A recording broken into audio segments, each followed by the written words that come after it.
Oh, yeah. Oh. Evening, people. They were quick in the room.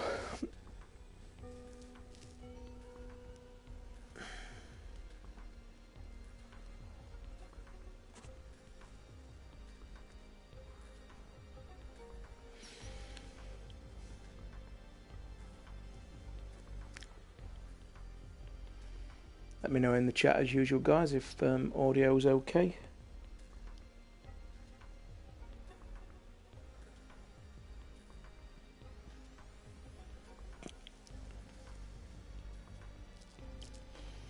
As I have just had a very strange thing happen with my PlayStation, which I'll explain to when there's a few more in the room. Although Sundays aren't usually a good night for streaming. So, we'll see how it goes. And I actually feel a little bit under the weather, to be fair. Don't feel normal is about the best way to describe it.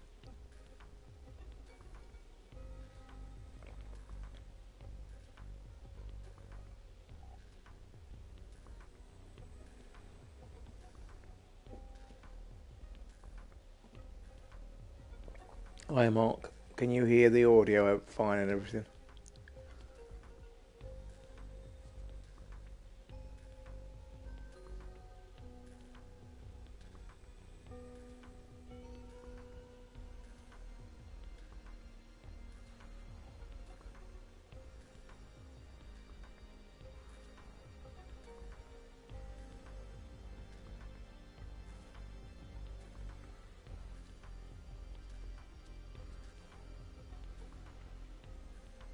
Thank you all.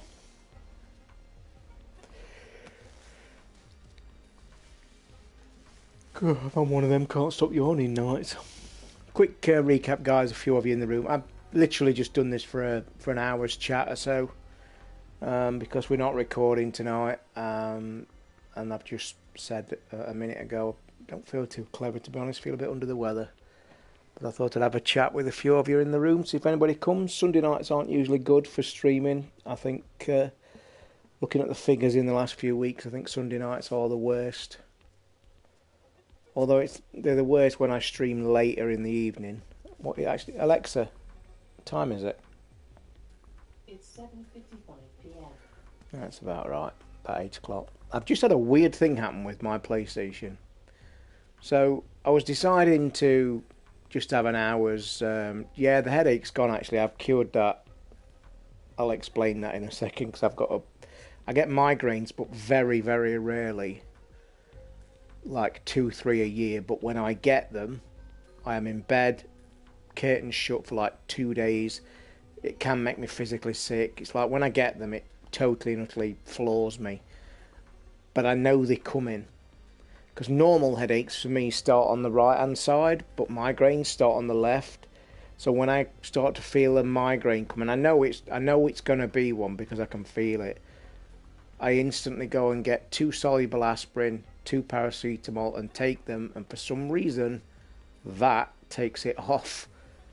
It's crazy, but the times that's worked for me is madness. And it worked today. So.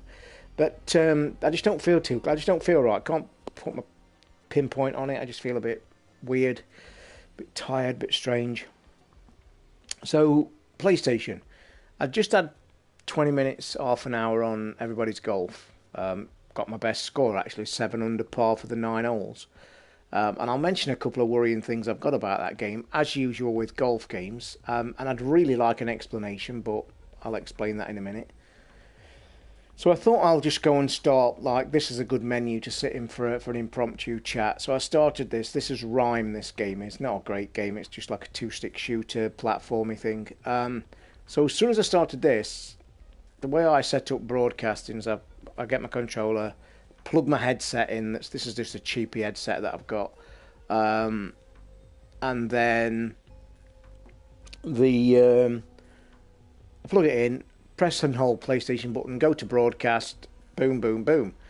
As soon as I plug the headphone socket in, PlayStation, boom, switched off. Not restart, not anything weird, boom, everything. Not only that, the lights went off on my Nikon, and of course this is wired, just went bang. And I thought, okay, really weird. Had to get up and actually physically switch it back on. It went through all the checks as it does if you ever have a failure on the PlayStation. So 5 minutes and I'm back on here, and it's just central wake. But very, very strange, very weird. And also when it came back on, it says you're... In fact, I'll tell you what it was. In fact, I know, probably figured it out myself actually, but when it came on, it said there was a failure with the operating system.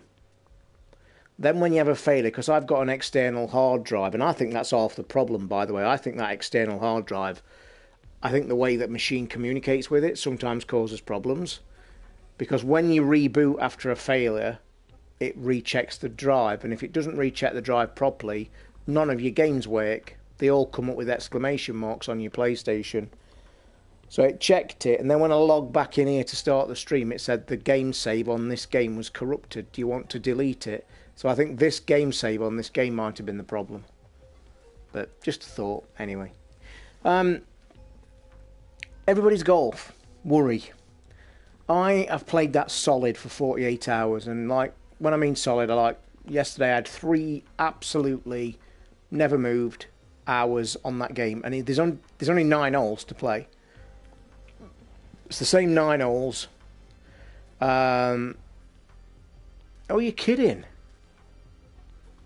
There could be something a bit weird going on then, a bit with the operating system, but that is strange if you've had it as well, Darren. And I mean completely shut off, no lights, boom. But anyway, so yeah, I really do think the external drive, I think it needs a firmware update to repair it. I think I've heard a few people say communication problems are rife, and it's an expensive external hard drive, by the way, but that's beside the point. So everybody's golf, the slight worry. 3 solid hours yesterday, played at 9 holes, just one after the other, one after the other. I just love it. It's just really relaxing, really easy, brilliant game. Can't wait for the full game. So bad. There's an online... It's all online. You can see people running about like idiots. You can either play individual holes or you can play the 9 holes straight through. Beautiful game, really easy to play. Anybody can play it. The other mode is called team mode. You press the button, you join in a team, you're shoved into a red team or a blue team. You're given a 10-minute period to run between the game chooses randomly certain amount of holes in the 9 holes, very cleverly. Sometimes you get 3 holes, sometimes you get a different 3 holes. Last night I got 6 holes. What you do, you just run on your own, play the hole, run to the next hole, play the hole, run on to the next hole, and everybody's accumulative score, red team or blue team. I actually won MVP last night. Out of the 6 players in the match, I was the best score. So anyway, I've come back on today just for like 20 minutes, just got one, had a round at 5 under, 5 under, 7 under. 7 under's my best score, and 7 under is like max what I'm close to getting, because there's a couple of holes you can't reach with the power of your clubs. The game's been locked on the beta because I've explained to you guys the way the game cleverly upgrades, and I like this idea. As you are using the clubs, they level as you're using them. It's not a point of buying clubs, winning clubs and getting better stats. The stats are increased as you play with them and level. I like it. But I've maxed out the driver, I've maxed out the 3 wood, I've maxed out the 5 wood, so distance is not a problem. So straight away, you're hitting it the full distance, full power 100%, banging the button, you get flashy lights, great shot. When it lands, I'm seeing in front, there's pins on the ground where there's 4 or 5 people of the best shots on that hole. I have pinged best shot, best accurate, and I'm literally like 10 yards short of them. So that's weird for a start. But anyway, but the big worry now, I've just logged on. When you finish your round and I got 7 under, puts the stats up and says, yay, you've done 7 under, you are top of the latest 10 players to submit your score. But then it goes to the max, the big score table, the global table, as I'm saying. Today's highest score on the global table is 21 under par. Now, we all know golf game. This is one of my biggest fucking gripes with golf games. I would love to have a mechanic online where your talent and your skill you pit it against everybody else's, and it really is your skill. Well, I'm sorry, but again, how the fuck anybody on that game, where the game's capped for everybody, how anybody is getting 21 under par in 9 fucking holes. There's 2 par 5s, 2 par 3s, and 4, is that 9? And 5 par 4s, okay? The 2 par 5s you can't reach into, impossible. You're fucking just not strong enough. One of the par 4s, you can't even reach that into. So if you analyse that 21 under par, that's nearly averaging out at 3 shots per fucking hole. Well, I'm sorry, not happening. And I want to see a video of the person that's got that 21 under par. Now, the next best score below is like 11 under, 12 under. Now, I could see, at a push, 11 under, 12 under could get it if you get a few chip-ins, if you get a few second shots going in, which quite is possible on some holes. But there's no way somebody can get 21 under par. So again, what is it? Is it cheating? Is it... I don't know. I just don't fucking know. I want to see a video of that 21 under par. Because, again, it looks like every single golf game that we ever get has a problem with online mode, with either cheaters or just broken mechanics. I've never yet ever played a golf game, all through my years of playing golf games, and they're my favourites, as you know, where I can go onto online and feel that my skill is going to test me against other players. Because you're getting things like... I told you the other day when I said to Ricky, when he was convincing me to buy Rory, I looked at somebody's screenshots on the fucking store where you can look at people's videos or screenshots. Somebody was on one of the online leaderboards with 81 under par. 80 fucking 1 under par for 4 rounds. The person in second place, 12 under par. In fact, I think you can't even get 81 under par. So there's 18 holes. 2 18s are 36, 36, 70, 72 under par, and that's birdie in every single last hole. Do you know how impossible that is in a golf game? You're playing 4 rounds of 18 holes. You've not only got to birdie every single last hole, but you've also got to probably get albatrosses on a couple. I ain't buying it. Not for a second. So, hi Craig, yeah, I've had a good day. I mean, this morning I'll go and talk about... The reason I'm not on the Elgato, guys, tonight, I know I said earlier I was going to test the PS4. No, I don't think it is one of the devs setting a challenge, because the next best score from that 21 is 11 or 12. And like I say, there's 9 holes. 2 par 5s, 5 par 4s, and 2 par 3s. So anyway, a few of you helped me out this morning. I got the Elgato set up. It's right in front of me. I've moved my coffee table back into here. I've got the Elgato on the TV table. I've got it wired up. And this morning, I stuck on the old switch on it.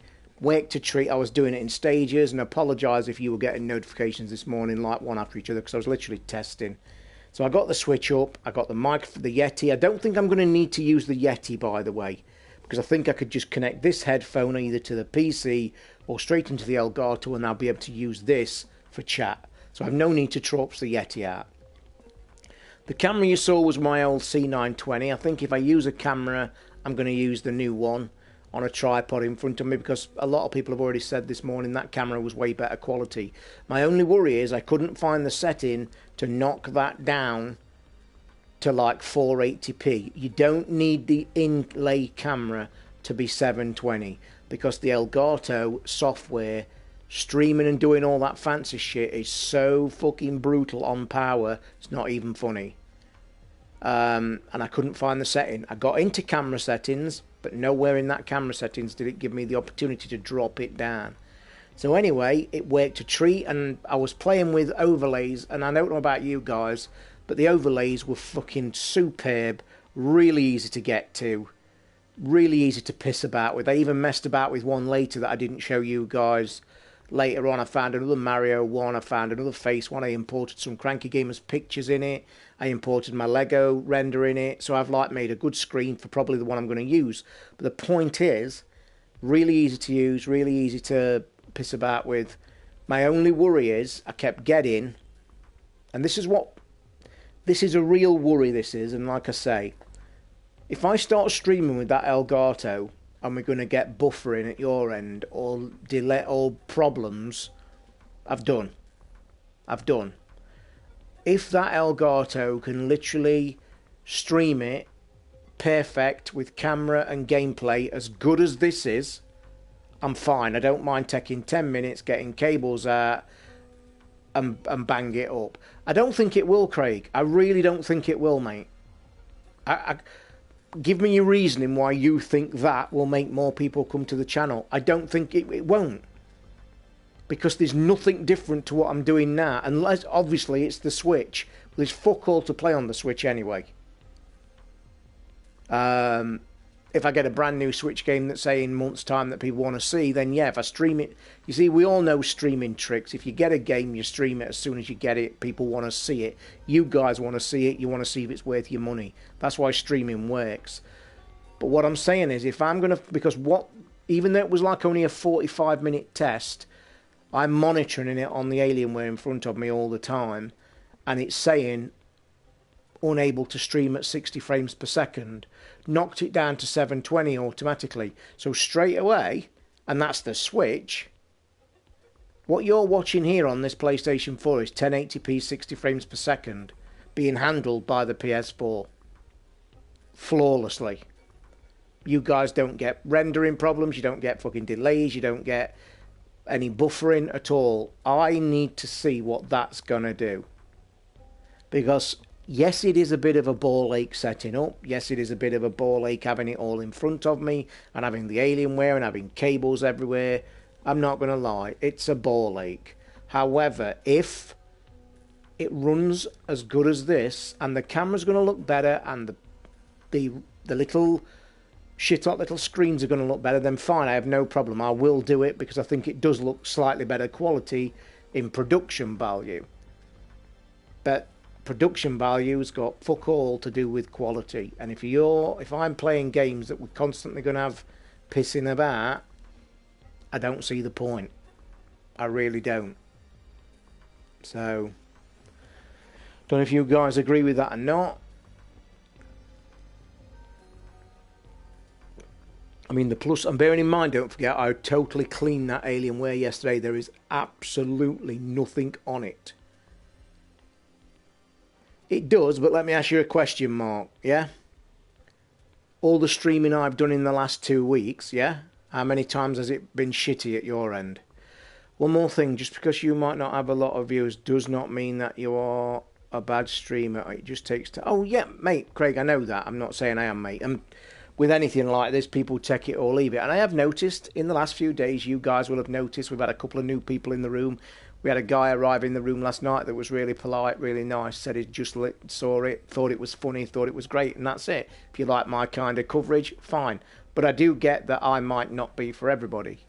I'm pretty opinionated, I'm crazy, I'm fucking lunatic, and I get it. If that's not for you, fine, move on and find another streamer, I get that.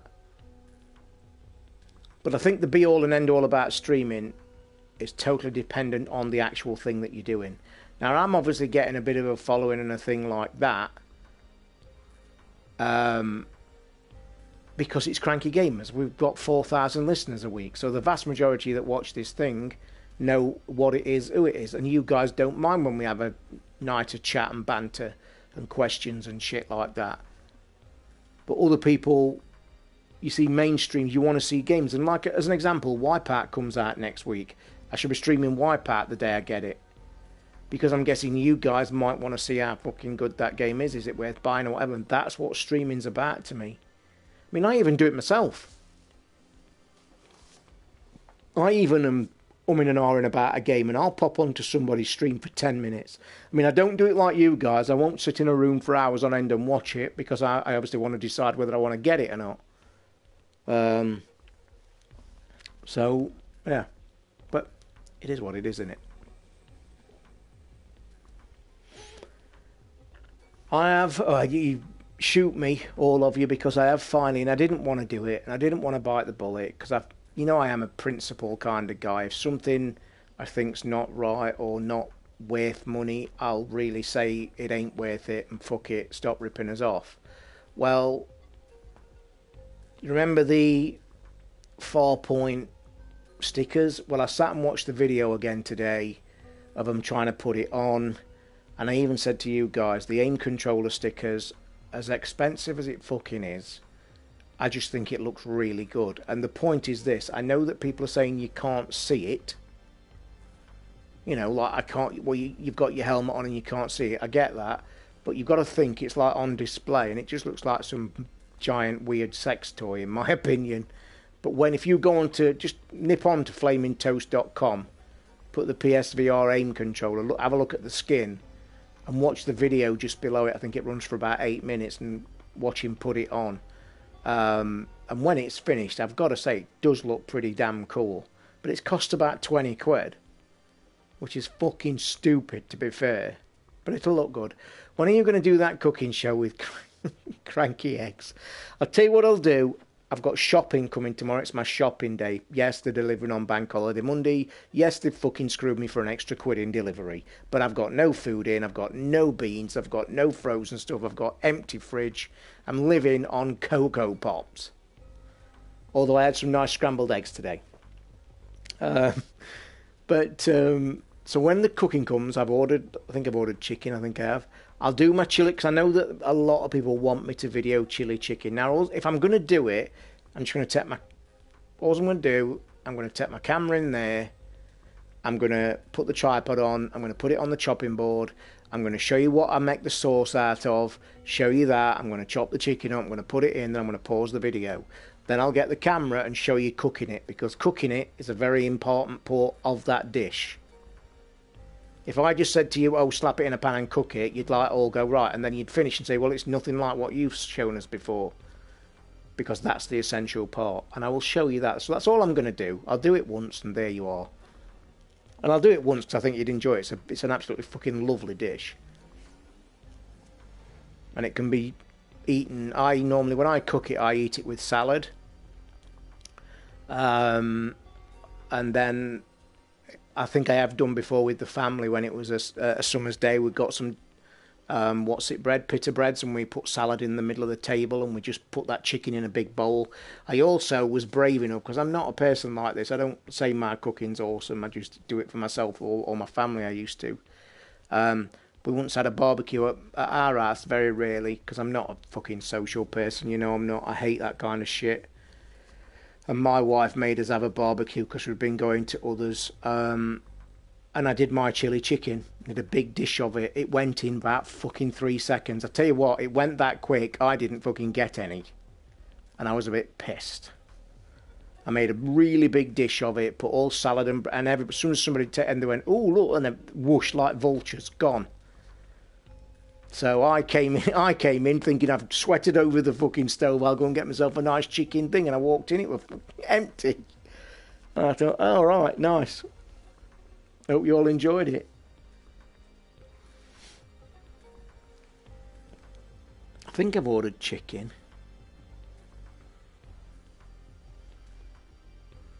What, you love cooking or you love the barbecues? It's like, no, honestly, Craig, I'm going to tell you now, mate, it's like one of my ultimate nightmares.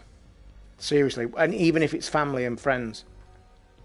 It's just, when I was married last time, we used to get invited to a lot of them, because my brother obviously saw that I was a couple, and he invites me around and stuff, and then I've got his grown-up children. The barbecues were mostly at his grown-up children's house. They used to have one every weekend. They were big Barbie fans, they were.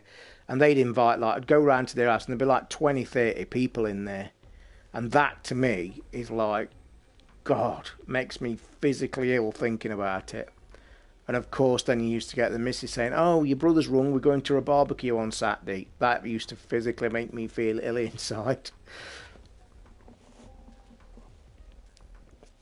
And the worst one, I'll tell you this story. The worst one was not last summer, the summer before. You know, when I'd split up with my wife at Christmas time. So the following summer, obviously I got invited to a barbecue again, and my brother says, "Oh, go on, come along." And I was all like, "No, I really don't want to come," because obviously I was on my own and shit like that, and it was the same group of people.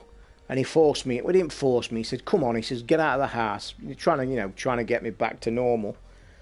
And I went to that barbecue, and obviously it was the exact same people. And I know them, and by the way, I get on with everybody. The people are really nice, even the ones that's not related to me. They're really nice people. One of the men actually used to be a Derby County coach.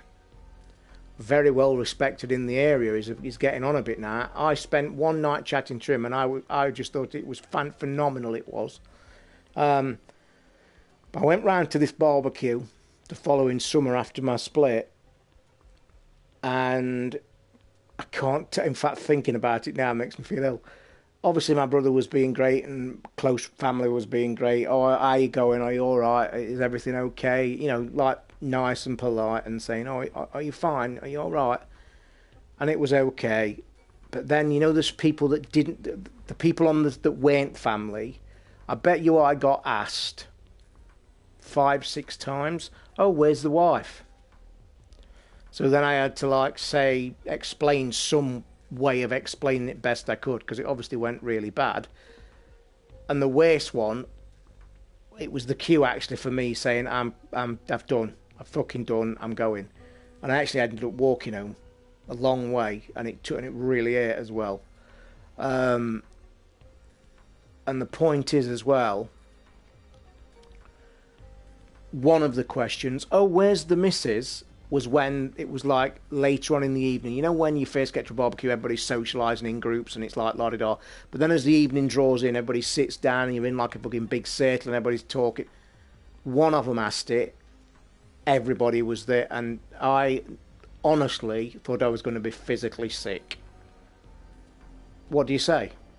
And like I say, I'm not very socially apt anyway. I hate that thing. So when I just honestly felt really ill. And I just said, "Oh, we've split up," and that's basically all I said. And then I just got up and went to I went to the loo, and then I got my brother and said, I'm going." "Oh, right, why? Why are you going?" I says, "Because I can't take this anymore." He says, "Oh, what do you mean it's all right?" I says, "I'm sick of people asking me where the missus is." You know, and it's like the most awful thing in the world. One, I'm 6 months over it and trying to get over it, and then everybody's talking about it. I think that was the last barbecue I went to. And already I've thought, you know, with the weather being nice, I'm half expecting a call from my brother to say, "Oh, there's a barbecue at so-and-so, are you coming?" Oh, mate, I know that. It's all in hindsight, mate. It totally ruined my life, and it was just a crazy time. But I never thought it would be, as everybody never does they? It was an old girlfriend. It was me coming on the back of a broken marriage, living on my own, that I probably should have jumped in too quick. But what it was, I mean, you guys might have been in the same situation, I don't know, or not, but it was a shock for me, my first marriage, because we'd actually got on. It wasn't a bad split. It was just one of them things. We've been married for 16 years, and we was polite and everything, and we get on now chatting as well, because obviously we've got a daughter. But then the second one was just me meeting. Facebook, by the way, kick that off. I just got chatting on Facebook to her, and she was one of my first ever girlfriends. We used to live on the next street together. I've known her since she was 12. We used to see each other on and off for like years and years and years and years. And it kicked off from there, as you guys know. Listeners to this show know the history. You could go back actually through the history of the show and probably pick up and listen to me, how happy I was at the time. I can remember it. I was. And I don't think I've said this other to Ricky ever. I think I've said this to Ricky. I'm going to admit something now. You know I'm open. I say it on the Rambler and I say everything. I'm over a year now with this. I don't think it was on the rebound. Probably, Mark. If I'm being honest, I don't think it was, because the point is, and this is what I'm going to say, I love the woman. And I'm going to explain something to you that people might get or they might not, but I'm going to be totally honest. And I told this to Ricky privately. As you guys know, I've said this on many shows, that I've never ever cheated on any relationships. I've had 4 main relationships, 2 marriages. The second one wasn't disaster, and the way it ended was truly horrendous. I didn't deserve any of what that happened at the end. I really didn't. It was shit. But the point is, and I said this to Ricky, he says, because Ricky's a brilliant lad actually. He always says, "Are you okay?" and "Are you feeling okay?" And I'm a year down the line, and I'll tell you now, no, I don't. I'm going to admit something to you right now, and it's the best way I can describe it. The way it happened was literally, for me, like she died. And I don't mean that nastily. I mean it. I still love the woman. Don't forget, what happened was a complete shock and surprise to me. Yes, it was going a bit rough, but all marriages do. So to me, the feeling I have and still have, it felt like she died. Because I loved the woman. She was my wife. I thought everything was great. We'd got a great place to live. We were still decorating the place 3 weeks prior. And the best way I can describe it to you guys is I still feel like she's died. Because it didn't finish to me. And it's a weird thing, and I'm being perfectly honest with you. And I'll admit right now, I still think about her every single day. Because I have a lot of time on my hands living alone in this flat. And I do. I think about it every single day. And the main thing I do ask myself is why. I would really... We're a year and 2 or 3 months down, that I would love to sit and ask her why. That goes in my head time and time and time again. Every day. Why? You know, didn't deserve it. I was great to you and all this. I've never done anything wrong. Why? Just tell me why. But anyway, let's move on to cheerier things, or that's going to get me even more fucking depressed. But that's the feeling I get. Yeah, I'll admit it straight now. Definitely. Yeah, think about her every single day. Every single day. And the feeling I do feel, I wish I was still with her. And that's why I kind of trying to get across to you. It's like she's died. It's like she's had an accident, and she's 1 minute she's there, the next minute she's gone. And I know it's a pretty shitty thing to say, because obviously I've never ever been through that kind of thing, but that's how it feels to me. 1 minute it's great, and next minute she's gone. So, yeah. So when you see me on the exterior of being really okay and nice and thick, I can assure you inside I ain't. Still. I ain't. That's why I like doing this, guys. You guys, I've got somebody to chat to. It's like me talking to the fucking wall, I guess, but at least there's real people at the other end, so... Now, I've no way of getting it. Well, I probably have got a way. I mean, the way to get in touch with her probably would be on Facebook, but do I need it? You know what I mean? And that's the kind of snapback. I've got, like, you know, the old men on the shoulder. I've got one really big strong man saying, you want her back, you can't stop thinking about her, you want to be with her, you want company, you want somebody there with you, it's what you want. But then the other one says, yeah, but think of the shit things she did to you, the awful things she did to you, and how would your life be if you did? So that's, this little guy can smack this big guy a lot harder. But the brain is a very weird thing, you know that, guys. And this is one thing I wish as human beings we could do. That I really wish I could do. And I really wish you could stop your brain thinking. Because, and this is the weird shit as well. This is going to do me good, this chat is, by the way. And if you're getting bored, tell me and I'll shut up. Even now, I'll see things, hear things, do things. In fact, I'm going to... This is as crazy as it is. I was on Twitter last night, happy as fuck. I think I'd come off a stream, we had a really good stream, we had a laugh and what have you.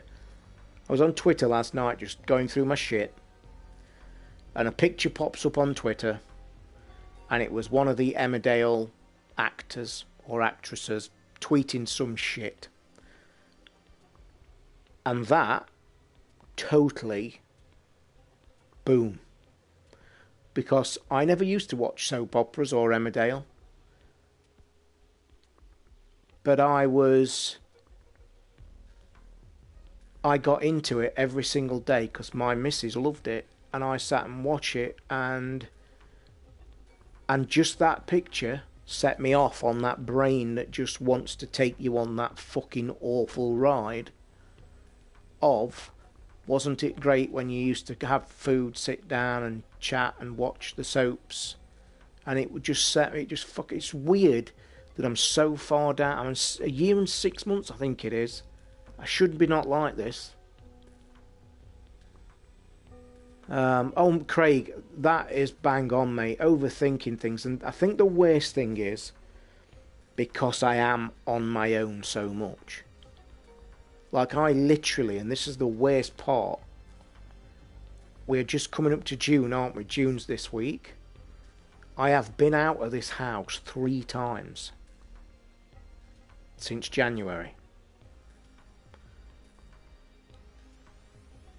And I've literally spoken face to face with 4 people, I think. 5 people. But as I kind of touched on the other shows I think I've said, and I think I might have mentioned this last night actually, there's no way out of it because there's nothing to do. And I'm not going to lie, financially I'm actually quite okay because I live on my own. This is one bonus with it. When we was married, and when all you guys are married, you all know you look after your money and you need to, because you've got family and you've got things to pay. I will say for the first time in my life living in this environment, because I'm literally eating for myself and I don't eat that fucking much anyway, contrary to the size.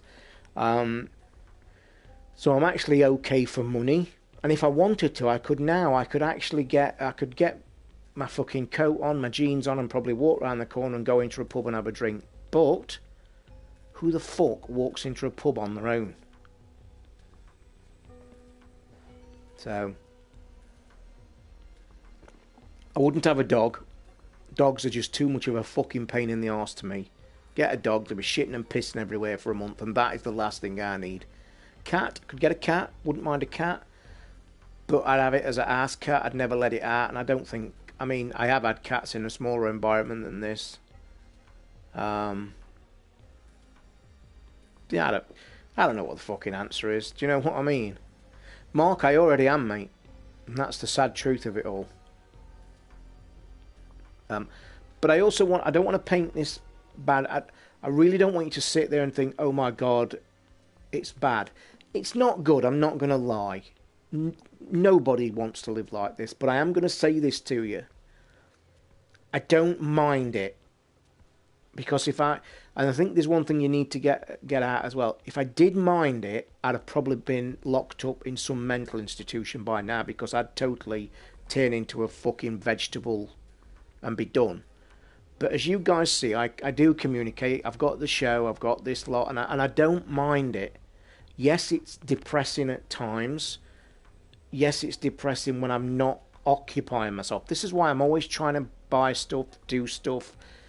All the unboxings I do for you, and I can assure you guys, it's purely to keep me going. The excitement of ordering something. Me and Ricky mentioned this the other day. The excitement. I actually said something to Ricky, and I actually believe this, and I'd like to be tested, because I honest to Christ think this is the God's honest truth. I think if you wired me up to a machine to test for endorphins and heart rates and stuff, you know, when you are ordering stuff online, I think that the endorphin level must go up when I'm ordering something, reduce when I've done. When I know it's coming on the day, it must rise. When it actually comes, it must be sky high. When I'm doing unboxings and stuff, it must be flying high, and then you come right back down again. And that's a weird shit, but I guarantee you that's how it is. Yeah, Mark, and this is what I'm saying. I don't mind it. Yes, it's depressing. Yes, it's lonely. I would love a companion. I'm not going to lie to you. And I would say there's, and I've said this before, and this is very true. You know, when I say to you guys over the last few months, I've not slept well tonight, or I stay up every night, 3, 4 o'clock, no problem, watching movies, whatever I'm doing. I never play games till that late, by the way. Don't think I sit up all night playing games, because I don't. I can't. I've got a weird body clock. I can't play games before noon, and I've done playing games by about 11. I don't know why, I just can't do it out of them hours. So, when I say to you guys, oh, I can't sleep, the 100% reason is getting in that bed behind me on my own. I cannot describe you how bad that feels every single night. And that is probably one of the worst things. Thank you very much, Dean. I really do appreciate that, mate. And this is another point I want to get across. Don't ever feel, if you send me messages of support or thanks for, don't ever feel that you don't. I absolutely love it. Honestly. Mark, I'll tell you now, Amazon must have my name on their fucking board with a big gold star around it. I've got my phone coming on Tuesday I'm excited about. I've got an unboxing to do that I'm going to do tomorrow that I swear it's the one I've been mentioning for 6 weeks. So I hope you guys go and watch it. I have done counselling. I did counselling. And I'm in and out of antidepressants as well, I will say that. And I will honestly admit, suicide is in your mind all the time. If you listen to the Rambler show, I think it was episode 2 or 3 when I talked about my suicide attempt in my early 20s and depression, because I've kind of suffered from it a lot all my life. I had counselling then. And if I'm being perfectly honest, I'm a kind of guy that doesn't quite get this counselling malarkey. I do get it can help people. I just really feel it wouldn't help me. And I know that might sound weird and wrong, because I do class myself as pretty fucking level-headed and intelligent on a level where I understand all the problems, and I do cope with them. Doesn't mean they're not there. Doesn't mean I get fucking lonely, depressed all the time, because I do. I just can't. I think, if I'm being honest, Dean, I think a counselling. I think counselling would. I would know if I need counselling, because I think it would be the time that suicide would be high on the fucking list again of shit to do. And I know that might sound really crazy, but yeah, I think I would honestly know if that moment came along. So, but it is what it is. As long as I keep occupying and keep doing shit and keep talking to you lunatics and enjoying my games. So, and I don't want to touch on this kind of subject as well. You know, of all the shit that I've had over the years and stuff. And I can't remember who made a post on the Facebook a few months back when it all kicked off. And there was a really long post by somebody. And I actually cried at that post, I'm not going to lie. I'll open it, I cry a lot. Don't mind admitting it, and I will tell you now, I cry a hell of a lot. Stupid things set me off. I don't mind admitting it. I'm a big, bulky man, so what? If a man tells you don't cry, he's either fucking shallow or he's a liar. And I read this post, and some of you might remember it. I don't know if you're active on the Facebook, and I don't blame you if you're not, because it's a fucking cesspit. And it was a post when I was getting some really bad shit. And I can't remember the full ins and outs of it, but it talked about somebody. I think he said he used to be either a policeman or a person in that kind of walk of life. And he's saying, the people that come on here and either attack me or say really shit things, are you going to be able to live with yourself when that person, me, comes on and you read on the internet that I've killed myself? Are you going to be that person? Is this comment about video games and shit like that, how are you going to actually feel if tomorrow somebody comes on and says, oh my god, Toz has killed himself? And he went on to say that people have got to realise that them people writing comments like that think it's either funny or they're being clever or whatever. What you've got to realise, there's a person on the end that that's aimed at. And I think they also mentioned you're actually saying it to a person that's openly admitted attempting suicide, and by the grace of God I would have killed myself because the fucking door wasn't unlocked for the first time in 2.5 years. You are aiming that kind of stuff at me, and I'm not asking for sympathy. No, I don't need sympathy. Fucking God, no. But anyway, crying is a great release. Yeah, I openly cry. I probably cry every day, if I'm being honest. I'm not surprised because it's Derby. Yeah, you're too fucking right, Craig. I know I've not met you many times, but honestly, if you need anything, give me... Yeah, and I will say...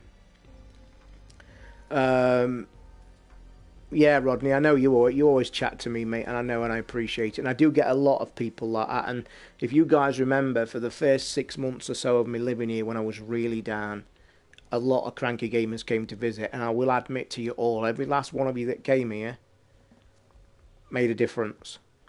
Because, as I say, I don't get to see many people physically or speak to. So...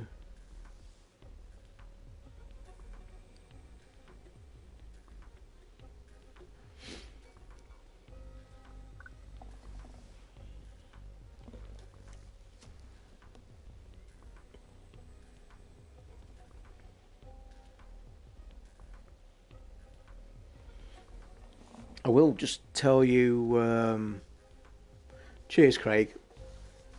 The thing when I said it goes through my head about thinking of my ex-wife and stuff, the main thing that does go through me, the why questions I've just said, but the other one, the main two, is the why. But the one that really comes again and repeats and repeats and repeats is me saying to myself, what's she doing now? Has she got somebody else? Is there somebody else there? Or... And I don't know if this is sadistic. I mean, you'll have to tell me. And I know what kind of life she'd led before me, and I don't want to discuss it, but she'd come out of a marriage before me, a real bad one, and that's all I'm going to say. I'd like to know right now, from afar, just look, does she sit at home, whatever she's doing, does she think at any time, it was a real shit thing I did and I wish I hadn't? That's a question I'd like answering. Like, you know, because she can't go out every night.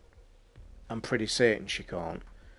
But I'd like to know, is she sat watching her soaps or whatever, and is she thinking at any point, I really fucked up?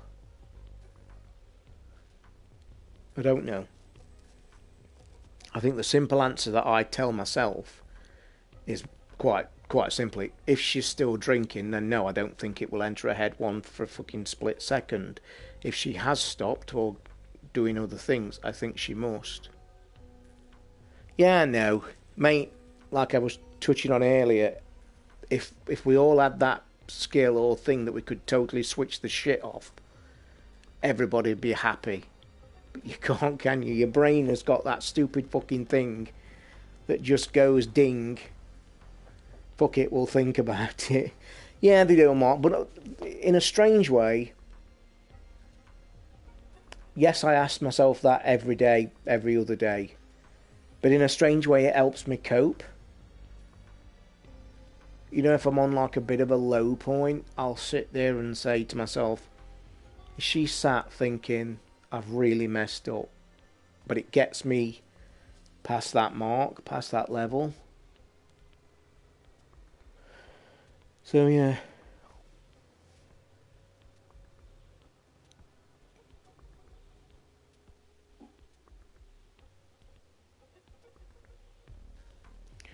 Anyway, shall we talk about some games or something? Because this must be fucking depressing for you guys.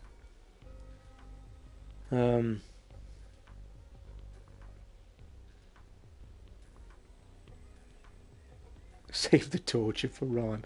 Actually, Mark, 2 seconds before my PlayStation crashed, when it booted up, you know when I left the game yesterday when I was moving them stupid fucking doors? I've just got out. You know when I kept swapping between them doors and it kept going to the one that I couldn't climb or the one where I found the key?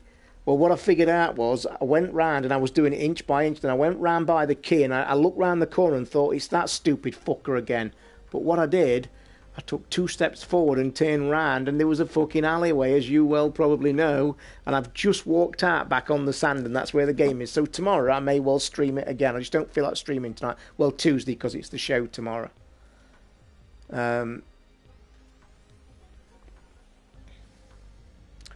Very fucking true, Rodney. Very true, mate.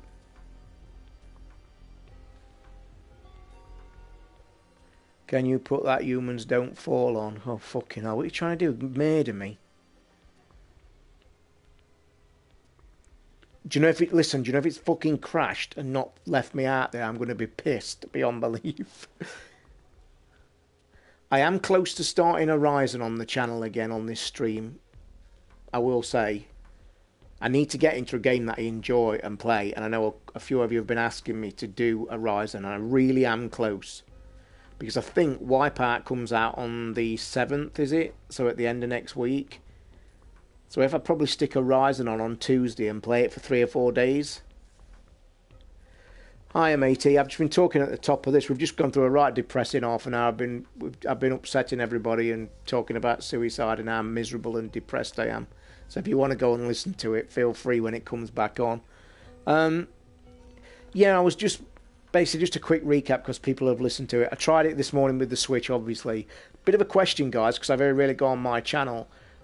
Are them Switch videos still on the channel? Like, you know how these get archived automatically without me touching it? Are the ones I did this morning there? Will I be watching that Wonder Woman 1st of June? Yes, I'm going to dress up in a skirt and a bra and go into the... I'm going into the one that's women only. Have you seen that on Twitter today? Because everybody's having a fucking spaz, aren't they? Because apparently in America they've announced that there's a women only showing of it, and everybody's lost their shit as usual. Oh, people have got so much fucking depressing stuff to worry about, haven't they? That kind of stuff blows, man. I mean, you know, like there was I watched these load of women have an absolute spaz over this fucking sexism. You can just imagine, can't you? Oh my god, there's a women only showing, so you've got an odd man being a bit sexist. That then sets them off like fuck. It's like and I'm just sat there reading all, and I'm looking at it thinking, have you any idea what people like, and I'm not using me as a thing, but like people like me sitting depressed, sat alone, like the world's ending, and you fuckers are arguing over one cinema opening just women to watch Wonder Woman, and I'm like, have you any fucking clue what goes on in this world? Because I sit there and think, holy fucking hell, please no. That's crazy. Let's not get sexist in this for fuck's sake, or it'll all kick off. Datebox, I'd have to say, mate, you'd have to tie me to a chair and call me Mary before I watched that godforsaken sport. Because I think fucking Formula One's boring as shit. But for going, fucking... Whenever I see talk about that, there's only one thing in my head, that little voice. I'm more stupider than you. And if you don't watch South Park, you won't get it. But that forever sits in my head when I read or hear Indy 500, and I just hear, I'm more stupider than you. I haven't watched South Park for a while. I ought to go and bang Cody on and watch a shitload of South Park. That makes me fucking happy and laugh, I've got to say. I'm more stupider than you. What an episode. I will say I might try and get somebody to go to the pictures to watch The Mummy. I don't think my brother's up on that, so I'm fucked. I don't... I know I went on the bus to watch Star Wars a couple of years back, but that's when I was living in my brother's fucking office of 6 foot by 8 foot, and I really was going off my fucking head. You see, I've explained this to you before, I don't want to go over old ground, but if I want to go to the cinema, it's like a bus ride, £9, fucking 20 mile away, then walking through a big Westfield, which, again, Mr. No Social Me is fucking sweating and dying. But then when I got in the pictures, it's fucking... I'm fine. But to go all that way to do that, it's a fucking ball ache. I'll tell you something, Dick. I'm going to mention... I know there's a lot of F1 fans listen to this show. And I know there is, because I've seen them and I've talked to a few. I actually flicked over today, because I do flick just to see what the results are. And let's be honest, Monaco draws you in. But I don't know if any F1 fans are in this room now. I heard something... I sometimes go to Mansfield if we drive in. My daughter, when I went with her and her boyfriend, I'll ask her actually, so that might be an idea, she might want to go. We go to Mansfield, but when my brother takes me and my brother go, we go to Derby, because we like smack in the middle. So anyway, back to F1. I flicked on just to see, and I think it was on the 74th lap of 78, so it was the end. So you'd virtually got the fucking result. Hamilton had pulled up to 7th. I think Vettel was winning, it looked like we were going to win it. I heard one of the commentators say these words. Now, correct me if I'm wrong, because if this is true, this is exactly why, in a fucking nutshell, that sport ought to be abolished. Did I not hear the Sky commentator utter the words when they was following Hamilton round, and he says, should he ought to go for 6th place to get a couple of points more, or should he just consolidate, or whatever? So the other guy then says, well, and I'm pretty sure he said this, he says, well, it doesn't look like this season's going to be a championship winning season for him, so he may as well go for it. And I'm like sat there, wait a minute, this is about the 4th or 5th Grand Prix of the fucking season. Are you telling me that this is laid out in stone so much, so accurate and so fucking down the line that you guys are already saying that Hamilton can't win this fucking championship? And I swear that's what he said. And that's when I turned back to the golf. And the fucking golf turned out to be a boring shit as well. At lunchtime, that golf looked like it were going to be fucking banging. About 6 players on 900, then silly Alec Noren went and shot 62 and fucked everybody. But well done, because it was fucking amazing. Course record, 10 under par, 62, holy fuck. But nobody else could catch him, so it killed the fucking event on the afternoon. I had a good win, by the way, boys. I told you about my little Aki win yesterday, about 35 quid. I banked that. Well, last night I was left a couple of few quid in my bank. When I went to watch the fight, what a fucking fight. I banked some dosh on. And yes, I banked some dosh on the American guy, because that guy is fucking nails. And he played that brilliant. And Kell Brook, I kept hearing him after saying, and I can't take that guy serious when he speaks. I'm sorry. It's like one of them comedy shows. It's like fucking Summertime South Park. You look at him, he looks a mean-ass motherfucker. Ripped to fuck. He then opens his mouth and he talks like this, and he talks a bit squeaky, and he says, I just collapse. I just think, holy fuck. Don't speak, but by the by, and they're talking about him, I should go to the next weight and all that, and I'm sat there saying, listen, I think you ought to be thinking of packing the fuck in. One, you got an absolutely good hiding by Godolphin, and one of the best lines of ever about boxing I ever heard on that evening, I actually spat coffee out at the minute. Do you know what, Mark? I always think of Kelly Brook when I hear that name, and she's the most beautiful thing on planet Earth. I love that woman. My God, she's gorgeous. So he's there, he got an absolute fucking pasting by Godolphin, whatever, isn't it? And he was fucking amazing. What a fighter that man is. Have you noticed, I just want to bring this up, have you noticed all these middleweights that are giving it chirpy fucking chirp never mentioned that they want to fight him? You know, the big Russian, Gagaffin, and what, you know what I'm fucking talking about. None of them giving it all this chirps going, oh, I want to fight him. Yeah, no fucking wonder you don't want to fight him. But anyway, so that guy, when Kell Brook come on that fight when he fought him, I was doing really well, and I thought I was going to win, and I'm like... Then he come out with this line, but he didn't hurt me, he didn't catch me, and he didn't hurt me. Says the guy that's had to stop because he smashed his fucking eye socket into 2 pieces. But he didn't hurt him. And when he said, I just cried with laughing. I thought, oh, you fucking... He has just smashed your face up. Then, last night, I knew from the fucking 6th round up, he ain't winning that fucker either. That young lad. And I don't know why the commentators kept saying, this lad's never been past 10 rounds. He might start getting tired. Fuck off. He's 27 years old. He should have been able to fight that fight, then jumped into a ring and fought another fucking fight. He's 27 and look how he looks. I knew exactly how that fight was going to go and I won money on it. Not a lot, won an extra 15 quid. But it did. But holy fuck. Yeah, and I get this. I get it. Craig, a lion would never cheat on his wife, but a tiger would. Go away, he's my favourite player, so don't diss Tiger Woods or you'll be getting a yellow card. I do honestly think, though, Hand on Heart is finished, and that breaks my heart. But by the by, that's a whole new subject. Datebox, Boxer's Pride, I agree, mate. I know exactly how boxers are. I grew up with it all my teenage life. But I do think, like, they're saying, oh, I want to go and fight this way. You've been a world champion. You've done really well. You was really high held by all Americans. They've all spoke really high of you. You've got a fucking pasting by that Russian. Should never have gone up in weight. Never been an idea. And then this young guy who's an up-and-coming absolute star, never lost, knocked 95% of his people out. And you want to be thinking of fighting again? No, fucking please, no. Done. Go out. Done. One guy smashed your face. And by the way, the eye socket he broke, he's got a titanium plate in it. And I'm going to tell you something as well. Should that not have some kind of rules in it as well? Kell Brook's now got a titanium plate all in his right eye socket. All this here is a big square plate.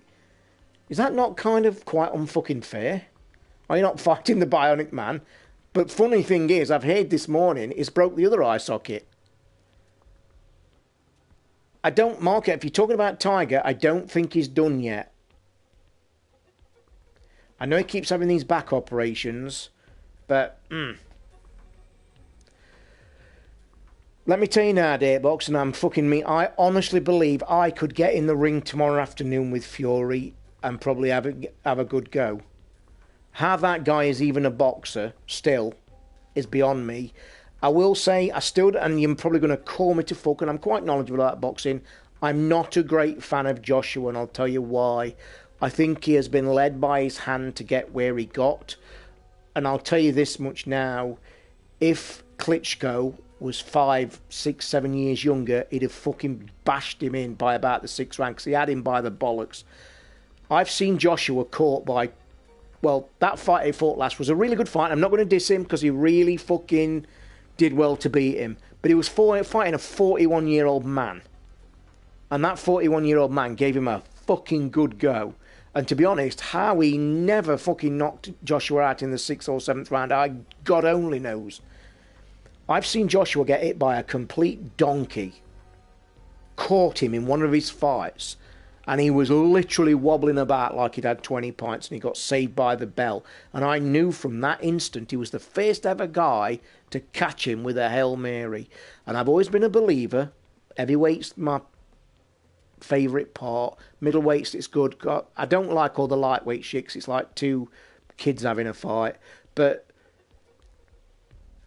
I'm a good spotter of people, whether they class or they just mediocre.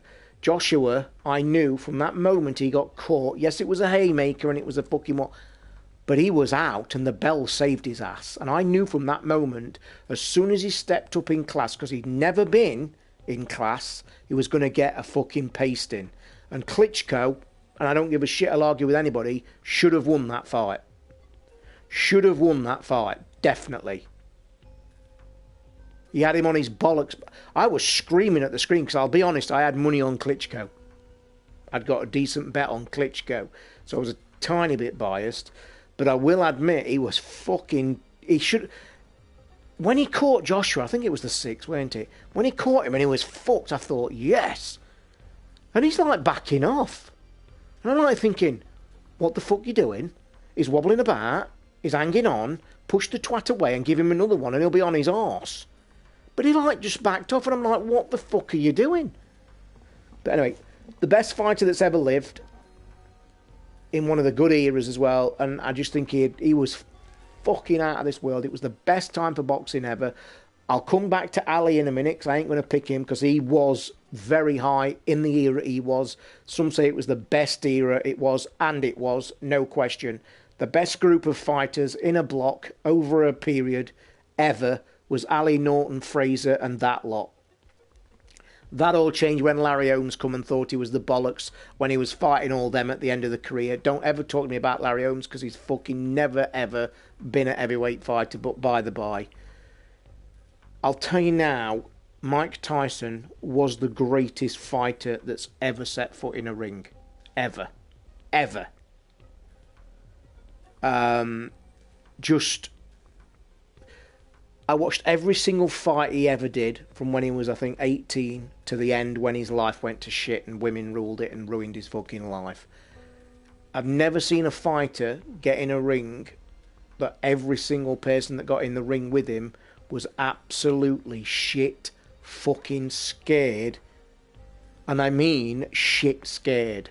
I've seen fights with him that was I'm like, oh my God, this man, he's nearly crying.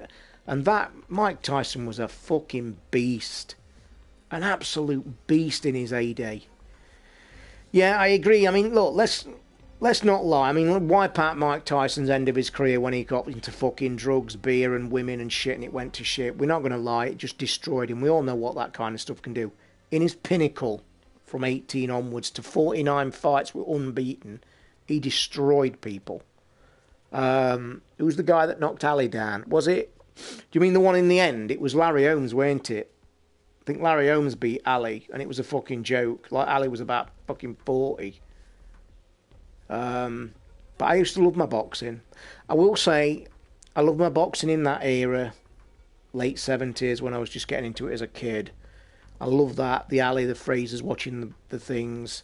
Henry Cooper had Ali on his ass, and had his glove cut by his trainer. We all know that story. Henry Cooper was a good fighter. Really good fighter. And then, what was it? We went to Mike Tyson arrived and just really brought some life back into it. That was really good. But then I am starting to feel for the first time that, yeah, that was it, mate. When his trainer that bought him off the street. There's some great stories about Tyson in his childhood when he was a down and out and he kept pigeons for a living. He used to love keeping homing pigeons, and one lad, famous story, one lad either called him or said something to Mike Tyson when he was about 16, went up and knocked this twat clean out. And that's when he got into the boxing gym, because he'd seen him and he was his best friend and his father figure. And it did. That was kind of his turning point. You're right. You're spot on. I do have great respect for what's his name now, but he's kind of turned into a fucking idiot, money ruling. Him that's going to fight. Well, will he fight? Him that's retired, fucking one of the best fighters ever. Floyd Mayweather. That man's fucking class, whatever. But again, you watch Floyd Mayweather's career, unbeaten, fucking phenomenal. I've never seen a man that can punch so fast in such a short time, ever. But now he's been like ruled in by money. He's like turned into a promoter. He wants to fight the UFC fighter. Like, what are you doing? Either decide to retire and be a fucking promoter, or whatever. It's just crazy. It really is. But anyway, next subject. We've gone from a bit of gaming to depression and suicide to now fucking boxing, Formula 1. What's next? Did Blackpool hang on in the end in the playoff against Exeter? 2-1 up, weren't they, in the 90th minute when I last saw? I think they would have done.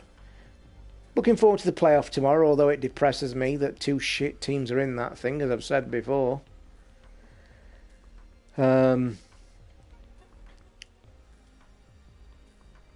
So, yeah, it is. Sex, religion. I'll talk about sex. I can stop that chat in a fucking second, James.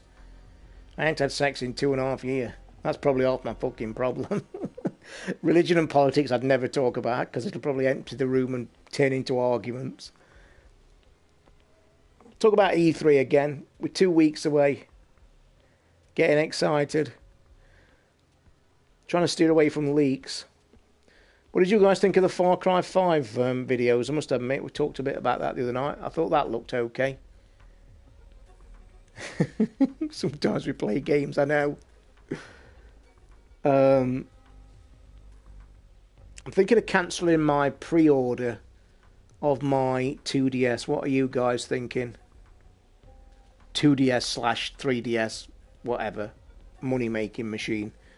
I think what I'm going to do, I might try and sell the 3DS I've got, because I've got a 3DS XL new one with the little nub, mint condition, really nice. Might try and sell that between now and July the 28th, I think it's at. If I sell that, I might keep the other one coming, because I like new kit and new gadgets. If I can't sell that, I may well just not bother. Not happy with the religious elements.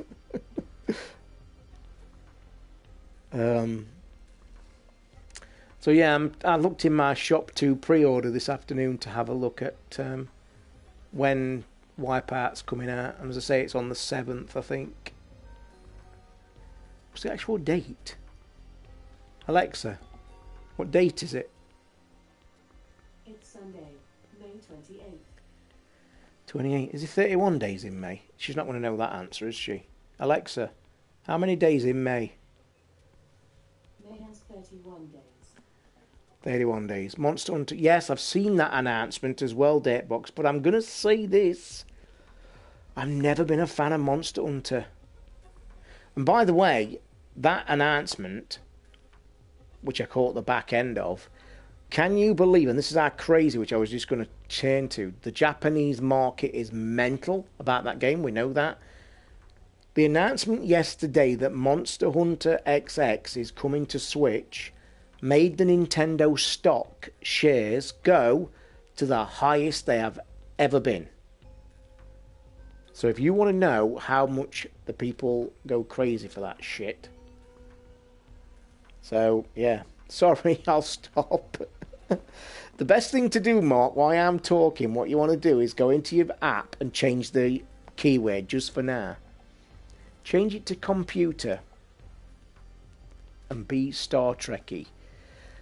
Talking of Star Trekky, toying with the idea again of getting Star Trek Bridge Crew VR.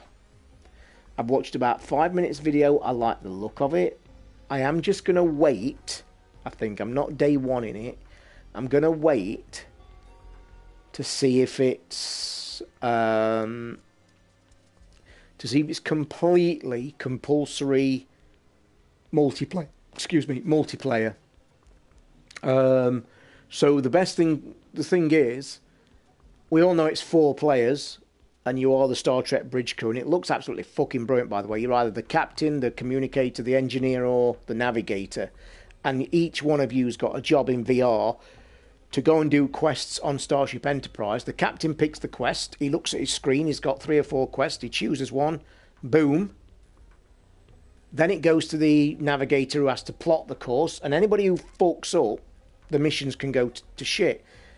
I want to know if it's 100% online with real people. If it is, I might just give it a miss. No idea, Datebox. I haven't even seen that trailer yet, by the way, either. I've keep meaning. Mark, will it make Aiden go to PSVR? I think I've heard he said, yeah. I think I saw a tweet or somebody mentioned that I think Aiden had said he would. I don't know if he would. Because I'm going to say now, as cool as that Star Trek Bridge Crew looks, I would not pinpoint that down to be a PSVR seller. No way. Now, Farpoint, I keep meaning I'm going to play some Farpoint this week as well, now the weather's getting cooler. Farpoint should sell that thing every single day. Saw a great tweet from the developers of Farpoint, by the way, and I actually retweeted and dropped them a comment. Didn't get a reply, obviously. They made a big piece today of announcing, talking about why they chose to make the AIM controller open source. And I just wrote to them and said, look, it's the best decision you've ever made. It's the best decision for PSVR. Moving forward, it's going to be a game changer. and there's already, I think they showed a picture of other games you can play with the controller, and they showed 5 of them. And I think it's just brilliant. And I still stand by this moment and take this moment that in a year or a bit more, that 4-point controller will be being used in games with Call of Duty, Fallout and what have you, even if it's just a tag on. It's just a no fucking brainer. If you are developers making them games, how can you not want to put that on there? It really does. James, Star Trek looks good, but I hope it's deep with things each player on the crew can do, because if each role only has 1 or 2 things... You're right in what you say, James. I will tell you if you want to go and watch, because I've watched a bit of this guy's video. I mentioned him a time or two on here, because he's one of the best, probably is the best YouTuber, PSVR Frank. Go and watch, go and subscribe to PSVR Frank's videos. He covers PSVR absolutely brilliantly. He gets loads of reviews for it. I've actually asked for a review, by the way, from Ubisoft. That's who are making it. Whether I get one or not, I don't know. I only asked yesterday. So, his video that I watched, I'd never looked at what the actual mechanics of the game was. I just had an idea. But I will say when I watched the 5 and he goes through and explains each one of them's in-depth job, that kind of sold it to me. Yeah, he's good. He's really good. I love his voice, I do. And he actually owns a restaurant in New York. He's doing really well for himself. And he absolutely hammers that job. He works there like 12, 16 hours a day and then comes home and does all his PSVR stuff. I like the guy. He's tweeted to me a couple of times, actually, when I mentioned the 4-point stickers and stuff, because he was the first one to announce they were making them. I will show you the video when they come from America. I only ordered them today, so keep tuned to this channel and let's see how long it takes. Have you tried it, Mark? Just as a question. Have you actually tried it, or is it something you're not willing to try, or have you tried it and it's bad? Just going to go and have a quick loo break, guys, and get another drink. So we're back in 2 seconds.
All right, sorry, Mark, about that, but yeah, that's a shame, mate.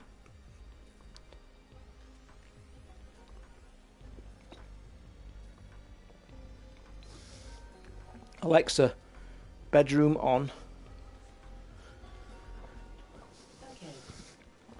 Okay. What was I going to say? Can you hear me, by the way? I've unmuted the mic. I can't remember if it was on or off.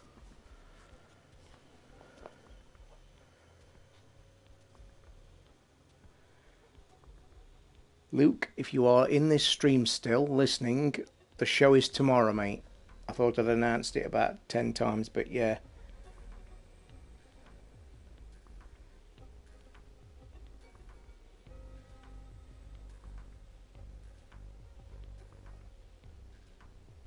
Oh, by the way, we'll get this.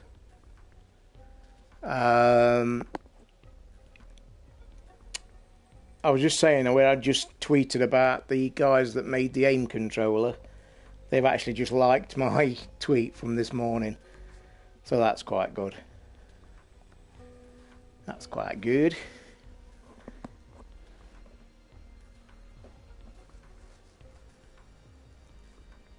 Oh. Just going to check my boring emails, guys, so they don't get out of hand. It's Bank Holiday Monday tomorrow, isn't it? It is. Let me just quickly have a look at these. 1 second, guys. Actually, I'll tell you something that I ought to do. I've not 3D printed anything for a while, have I? I've been looking for something to print. Alex Noren did win the golf then, with his amazing 62. Nothing there. What's Sky advertising? I'm looking forward to the new Sky programme on Sky Atlantic starting June the 15th with What's Her Face in it. She's not a very famous actress, but she looks a bit sexy in this one. They keep plying it on Sky. Is it Riviera? That's it. The Riviera series looks good, and what I do like, they're already announcing it's coming out on the 15th, and it's in a block so you can watch the lot, which I wish all of them would do that now. That's out soon. That looks pretty cool. Robert De Niro, starring Robert De Niro, a new series called The Wizard of Lies. Starts on Thursday at 9 PM. Feature-length story of the fraudster Bernie Madoff. Anybody know him? Michelle Pfeiffer is his wife by the looks of it. She looks fucking old now. Read good things about that show. That Riviera, what's her name that does it? I tweeted her the other day as well. She's in the Bourne ones, that's why I like her. But she looks like she's got her thing. eBay doing your printer for 300. Which one? My Da Vinci? My original Da Vinci is only about 200. Are you looking at the next one up? Because they bought another one after that one. They bought an upgraded model that was Wi-Fi.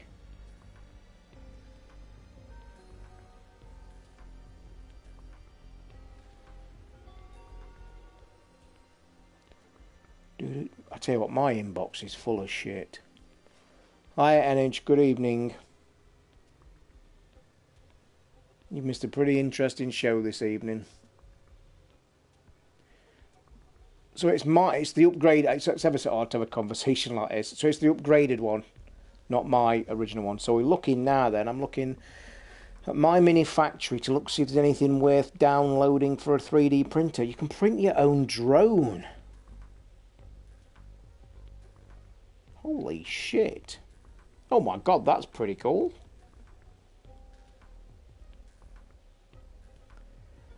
Fucking hell. Some clever people about it, and they're well clever. Alright, how are you doing? Just listen to this while playing Devil May Cry. Oh god, I haven't played a Devil May Cry game for a long time. Some really cool fucking 3D printed drones. Like, really cool.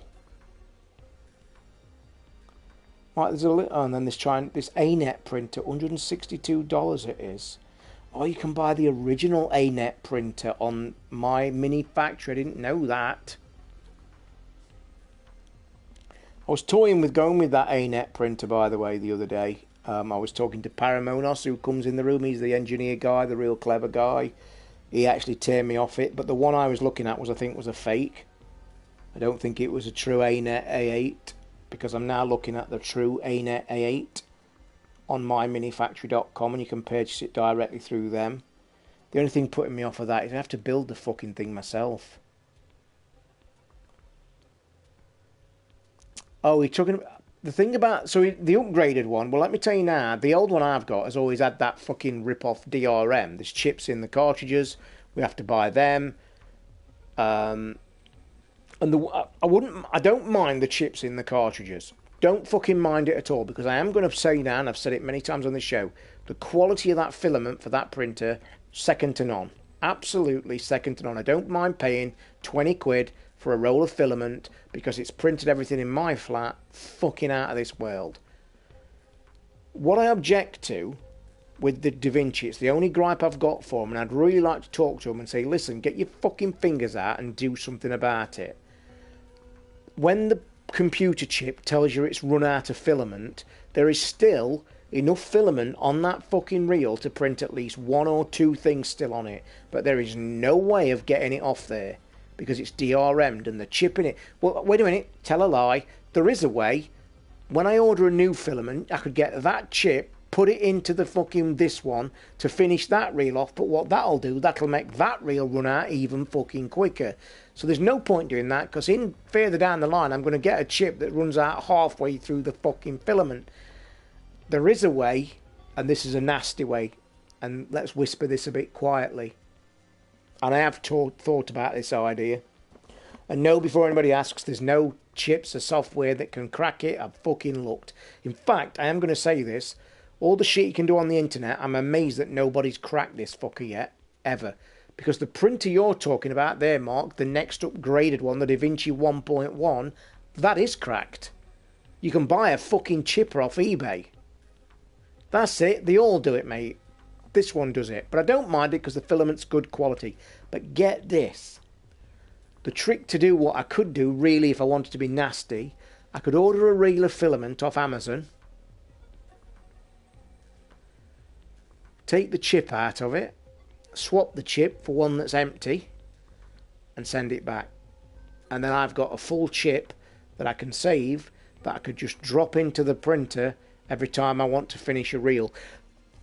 What you got to think about, when you order a reel of filament, it comes in a box, you open the box, it's airtight sealed, vacuum packed. When you open it, the way these printers work, you've got a mechanism that slots inside the middle. Undo it with a screw, it parts in two, and the chip sits on top of this. They then slide together and screw back down. So the chips are independent, they come in their own little bag. So like I said, if I got one and sent it back and swapped it for a 0, nobody's going to check it down the line, and I'd have a spare chip. So basically, when the filament gets in, I could just undo it, drop it in with this spare chip, mark on the chip how much it is. So I know that, Mark, I am too honest. And to be honest, it's a lot of fucking about as well, for the sake of a bit of filament. So, but I must admit, you see, this is where the other thing, this ANET A8's really tickling my fancy at the minute. It's $162 for a printer that's bigger than mine, and you've heard me talk about I want a bigger printer base. Bigger than mine. I can use proper open source software. I can use any filament I want from any shop, and there are some good deals around. The only thing that puts me off, I've got to build the fucking thing. It comes in a box, all the parts. You head onto YouTube if you're bored this evening and type in ANET A8 3D printer build. There's loads of videos of people putting it together. Probably is a decent little thing to have a go at, but I'm fucking useless at shit like that. And if it can go wrong, me in charge of the fucker probably will go wrong. Oh look, all my dating fucking things in my inbox. About time I got rid of all that shit as well, because they're fucking boring and no point. People are replying to my Gumtree advert, is the iPad still for sale? I've not deleted that fucker. How much could you sell your printer for? If anybody wanted to buy my printer right now, and you know how good it is, I'd probably sell it for about 150. To be honest, if somebody actually offered me 150 for it, I'd probably sell it to then think about an upgrade. So I don't know. What date did I say it was earlier? 28th, isn't it? 28th, 31. Bank holiday Monday, 28th,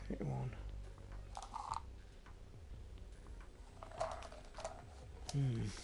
My painkillers are getting very low. Not that it interests you guys, but my painkillers are getting low, and I don't think I've got a prescription due anytime soon. No, I've mentioned quite a lot of times this weekend. It's being recorded tomorrow, mate. Hayden's on holiday or doing something, so we had to cancel that. Mate, I'll sell you my phone and my printer for 300. But I can tell you now, you'd have to fetch the printer no way going through the post. It's fucking massive. You can have my 3D printer and my OnePlus for 300 quid. And that's a bargain. You've got a £260 phone and a £200 printer and a wireless charger that's worth 30 quid. Just saying. I must delete. Oh no, I must go and sort that out. Wireless charger for my phone's coming Tuesday. I'm quite excited. Super excited, in fact. But I'll only be excited for 5 minutes till I get the box and undo it and look at it and go, ooh. Do we think Griezmann's going to Man U? I hope he does. The better players in... Oh, I have a reply from Ubisoft. Oh, fucking hell. Let me just tell you something in the PR department of all the shit that I do. I spent like 10 minutes this afternoon waiting an email to try and get a review copy for Star Trek. Apparently I got a reply 5 minutes fucking later. I'm out of the office until Wednesday. I am... Oh, what am I going to do? I'll leave that there though so I can reply. It's a lovely evening tonight, isn't it? Not too hot. I hate that fucking hot weather. I'm really glad it's cooled down. I really am. I had a bit of a sleep earlier, by the way.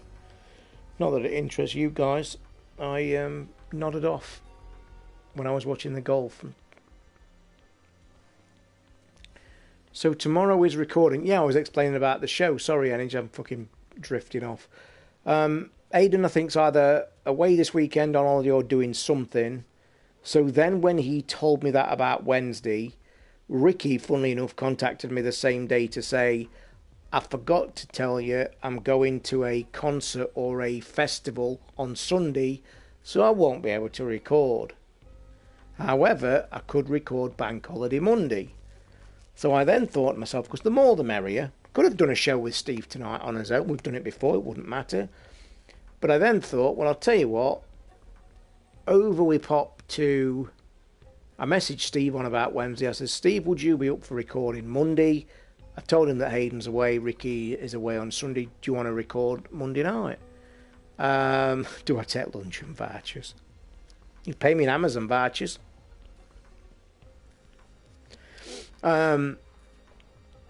So I messaged Steve and he says, yeah, Monday's fine.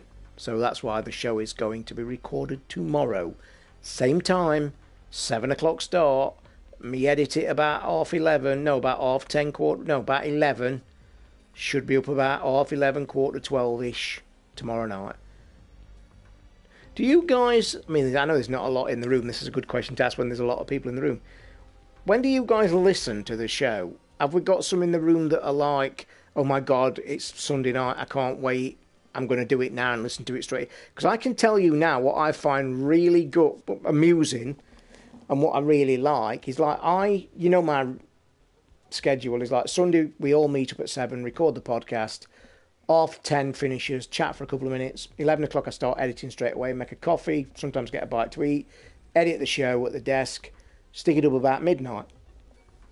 Then I've said this many times, Sunday nights I very rarely sleep well because I'm hyped up for the show. I've been concentrating, editing and all that shit, so I'm like kind of wide awake. So it's like 2-3 o'clock in the morning before I'm even resembling kind of getting tired.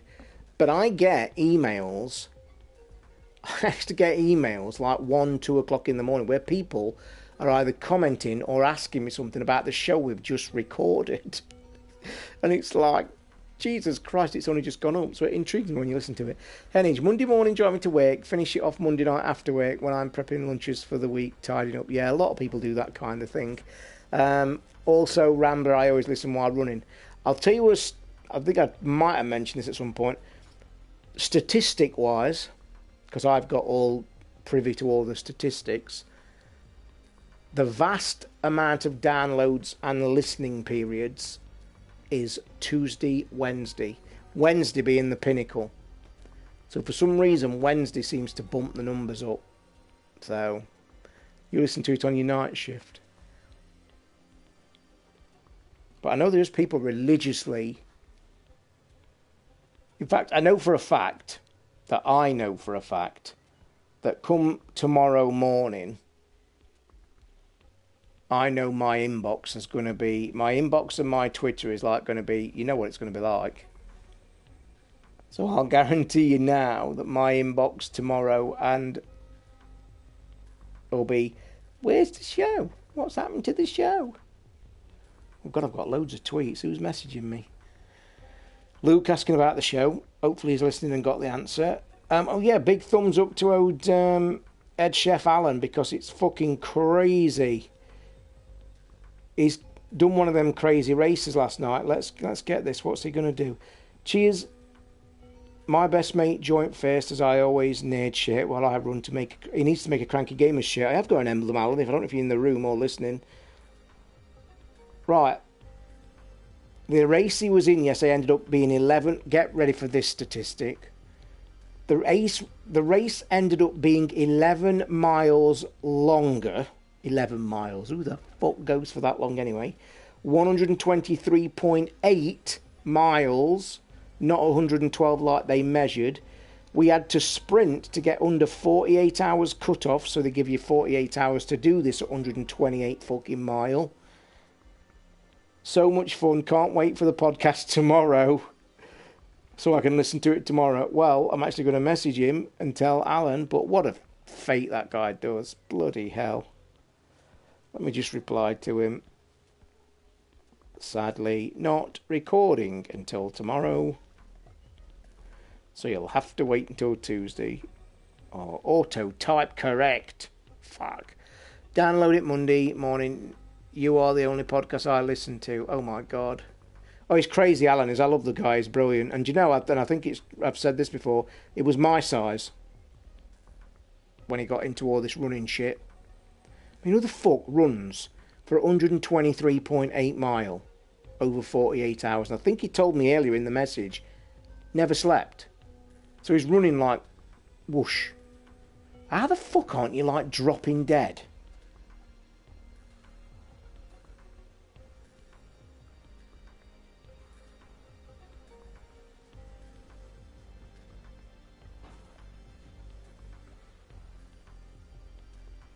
Really, seriously, I think he messaged me earlier. He won't mind me reading the messages. He sent a brilliant picture of him right at the top of this mountain. Just finished a 47-hour, 6 minutes ultra, running for 2 days with no sleeps, and he said he went and won it, which is crazy. Fucking hell. Whoever does that, you want your bumps feeling, lad. Let me check Twitter, I've got some. Impulse Gear is the guys that like my tweet, and the tweet I wrote to them, for that I hope you win awards. In my opinion, the best thing to happen to PSVR yet, and is now my most memorable gaming moment ever. Deserve to like that, did, even if I may say so. Alan's just messaged me back. Going to watch the stream tomorrow, and thanks again for the support. Yep, I am supporting it. It's brilliant, Alan, what you've done. It's crazy. EasyJet. You're not interested. Big happy birthday to my birthday. Oh, it's Roman's birthday today. Your podcasts are so long, I don't... I can make the podcast back to an hour if you want. Would you like it back down to an hour? God, I think I'd get lynched for that. Jesus Christ. It is, so it's Roman's birthday. I've got to catch up. Oh, I love looking at these tattoo tweets. Some tattoos on this place are fucking mind-blowing. They really are.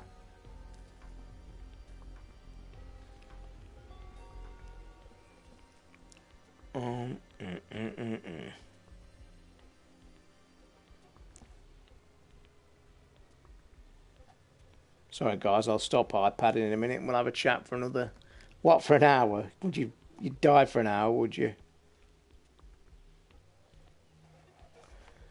You would.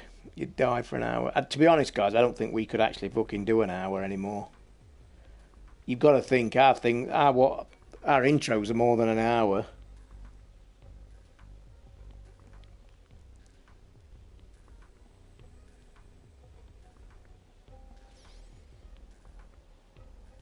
Oh, I'm just seeing one of them tweets from earlier. Wonder Woman gets women-only screening, angering Satan men. Jesus Christ. Oh, dear. Gotta love Twitter, aren't you? What would happen, do you think, if we woke up tomorrow and all social media died? Gone.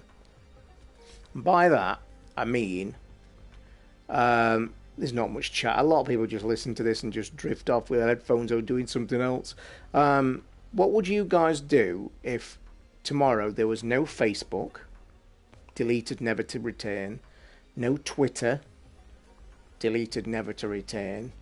I don't know what you guys all get through to. I've never been into Instagram, by the way. I don't Instagram. I haven't even got an account. Never looked into that. I've got Periscope installed. I always think about Periscope and actually think about using it a time or two because I think it's very clever. I like the way other people use Periscope. It's like a live video recording. So I could on my unboxings, I could Periscope them. You know, I could get my phone, put it on a stand, click Periscope, do a live unboxing, and then just point people to the Periscope. That's probably a better option. But yeah, I've never got on with Periscope. I've never got on with Instagram. No account. Snapchat, that's for all the young kids in it. They lose the shit over that. That's gone stupid now. But as for the other stuff, Facebook. You know my feelings on Facebook. I think Facebook was just badly fucking... Don't get me wrong. The principle of Facebook, originally when Mark Zuckerberg actually invented it, was brilliant. And I still like the film that was... The film that portrayed showing us him actually do it. I like that film a lot. I think it shows just some great stuff on it. But actually, Facebook would be okay if it had ever been monitored to a proper point. And by that I mean the age certificate thing was never ever enforced properly. My kids and stepdaughter were using it when they were 12. I think you've got to be 16, I think. But it's like, that Facebook would be good. And I know my brother is religiously on Facebook. I know that a lot of friends are on Facebook. I know Ricky's a massive Facebook fan, family-wise. And I get it. I get why it works. And I get when originally... Don't forget, Facebook was originally invented to get in touch with long-lost friends. And I, honestly, have been on that site and found old friends I used to go to school with. I never spoke to them. I just look what they're doing because I find it intriguing. I think it's really cool. You know, to see what the biggest nerd was doing or the biggest loser was doing and see how people's lives turned out. None of them as bad as my fucker, I might add. But, yeah, I think if it was monitored correctly, and we all know now we're at a point with the world where things like that can never get monitored. We're all up in arms when shit happens or some poor kid kills himself for bullying. We all go, oh my fucking god, it should be. But no, nothing's ever done, and nothing ever will be, because it was not monitored correctly at the start. Twitter, I've got to say, Twitter is my utmost favourite, and I say to anybody on here, if ever you want to get me as quick as you want, is two ways. My email, crankytoz@gmail.com, because I check that religiously to keep it down, and Twitter, @Tozol, Tozol, is like, first place you'll get an answer. Because I am religiously sat 2 inches away from notifications of both email and Twitter. So that is why I always say, this is a thing, and it still happens today. Very rarely when I go on Facebook, and I actually was on the other day because I was looking for a friend. Somebody sent me a message from an old friend, and I was just literally looking. And what I want to say to people is, I still get private messages on Facebook. And I look at them and they're like weeks old, some are months old, asking me questions. And then it's like, I message him, I says, thanks for the message, thanks for the question. However, I really must reiterate, this is the worst way to get any contact with me at all. That's why I'm replying late, whatever, whatever. Always, if you're going to message me, send it to my email. But I still get them. Theresa May will sort it out. I've got a funny feeling, them fuckers aren't going to win. I might be wrong. I've just got a real niggly fucking feeling that they're getting too cocky. Don't use Facebook. People think it's weird. I have no... Mate, you're not weird. You're not weird. You're fucking normal. Believe me. I sit and look at Facebook. Like I say, I watch friends on it. I see what my family's doing occasionally, and because I don't have much contact with anybody anyway. But when I do see it, and this is like you've just said, Datebox, but I'm a miserable fucker, and I'll say this. I don't get it. No, let me rephrase it. I do get it, obviously. But what I don't get why it's become such an integral part of... And I'll tell you this now, and I'll argue with anybody about this. Facebook today is made for middle-aged and older married women. Simple. The young kids do it at school, but they've moved on to such things as fucking Snapchat and all that bollocks and Instagram. They get that. Facebook, to me, is full of married women, and I don't mean this to sound sexist, but it's there, it's proof, and you're probably all going to nod your fucking head, with nothing better to do than to chat to the mates, gossip about other people, and send stupid fucking videos that nobody gives a shit about, and then come and annoy your husband/partner by going every single fucking day, look at this, love, it's a brilliant video. And I really wish women would actually just think for a minute and say, I don't give a fuck. Because 99% of men really don't give a shit when you're saying, look at this video. They don't. I can assure you. People are nosy, simple as. It's replaced gossiping. It has, mate. And it has, and it's got bad at times. And we all know, and I've said this many times, and I've seen it physically with friends and family, that Facebook has caused divorces. I have seen people actually get divorced because of Facebook. Because, and this is my problem with it all, and this is when all the shit kicked off a month ago, and I don't want to go down that avenue again, and we've said and we've been there, we've crossed that fucking road. But this is my point. I cannot get my head around, and I come from a different generation probably to half of the fucking people that's on it. And that makes me sound really old, and I don't want it to. I cannot get my head around where people can go on an open forum/plane to openly talk or discuss or have a go at somebody where they would never, ever, ever dream of doing it face to face. Ever. And I'll tell you something else which I don't, and this is because I'm at fair stand and I've seen it all my fucking life, well, my last quarter of my life. A lot of these people that do this, I honestly believe have got no fucking clue that all this shit they're doing is traceable. I honestly believe that the vast majority of people that are posting shit about other people think that it's secret, nobody will ever find out, or because you've sent a DM to somebody. And I really wish that all them people would be put in a room and let some experts show them how just unfucking private it actually is. And I'll tell you the big one, and this goes for Twitter as well. And it goes for all the young girls and all the young lads out there in the fucking, you know, in the prime of their life. The life's just starting. When they're showing a bit of underwear, flashing the tits occasionally, doing this, that and the other. They have no clue what effect that could have on their life 10 years down the line. Because what I can't get my head around is any picture you post on there takes 1 second for somebody to right-click save, and they've got that picture forevermore. Even if you delete the fucking thing, somebody else has got it. And I can assure these youngsters today, and I used to religiously tell this to my daughter, and she kind of took it on board because I was tech savvy and all that bollocks.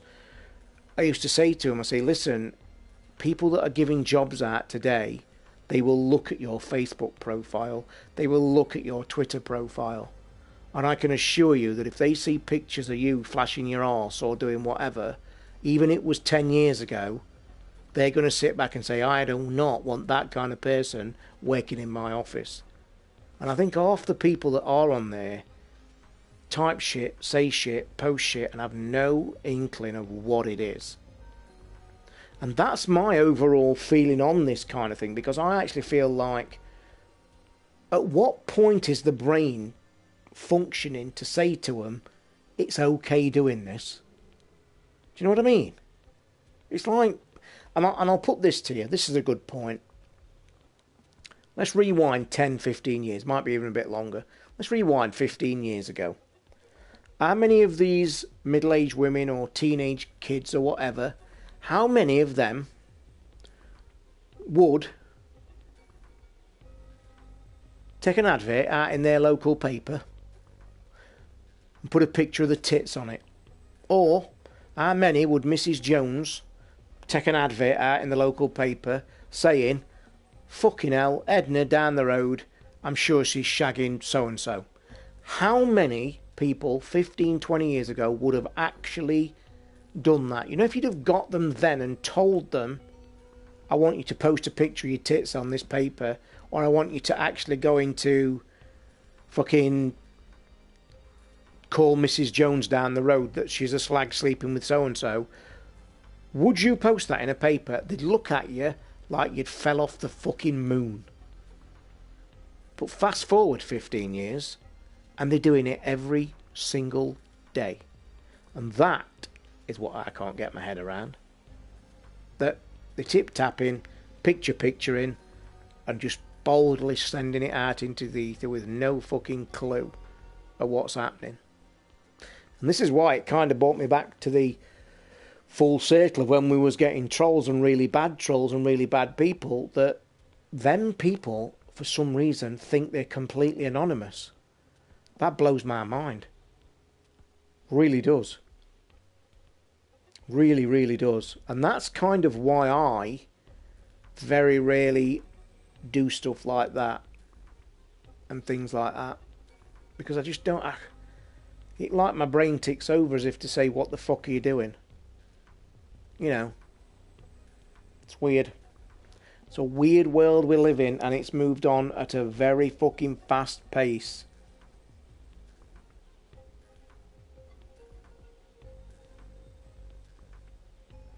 Oh my God, Ricky's finally... he's been out all day. He messaged me. Is it only 9:45? Oh yeah, because I started streaming. They don't think, yeah, you're fucking spot on, mate, and that's it. Well, they are to a certain extent. Yeah. It is. It's a weird thing. And that's, like I say, going back over old ground, I just can't get my head around how it's got to that point. How has it got to where people openly just fucking say things, post things, and the brain don't kick in? Like the young girls today, flashing the tits. Really, look, I look fan... Like, what the fuck? You know, like, have you any clue what that is doing? Like, I can't get it. And then you, or on Twitter or on Facebook, calling somebody or whatever. But the magic thing is, you see, I think it all comes back full circle to the bottom line of everybody has got this weird feeling inside them that they think they're anonymous and they don't know who they are. Crazy. Will it ever change? No, it won't ever change. Like I said, it should have been changed right back in the day. Now we've just fucking gone too far down that rabbit hole. And people often say, yeah, that's it. That's exactly what I've just said, Mark. Spot on, mate. And people always say, well, they could stop it, or they could whatever and whatever. Reader's wives. Oh, you used to read it then. But I think my analogy of saying what I've just said, like 15 years ago, ask teenagers today or a middle-aged woman to take an advert out in a paper and post your tits or call them neighbour down the road in an open advert in your local paper. Would you do that? They'd actually say, are you fucking kidding me? But today you do it every day. It's a crazy world we live in. And I don't think it will ever change either. It won't.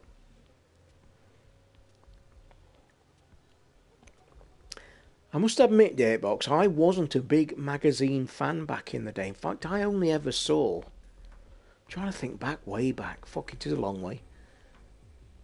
I think the first ever thing...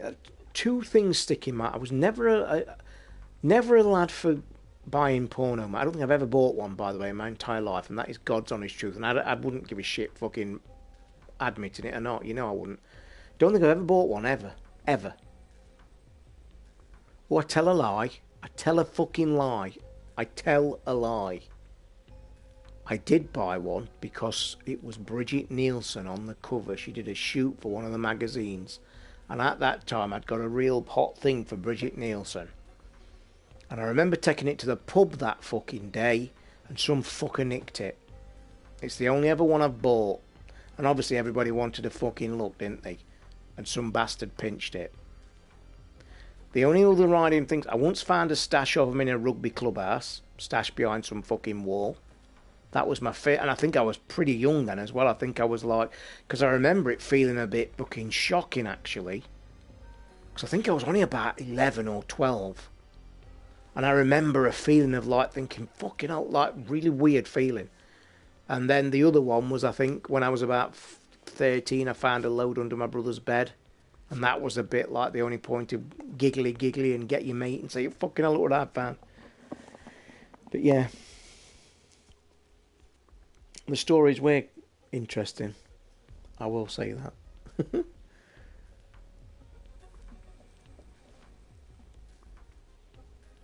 I haven't put the nightlight on my fish tank. I can't be bothered to get up.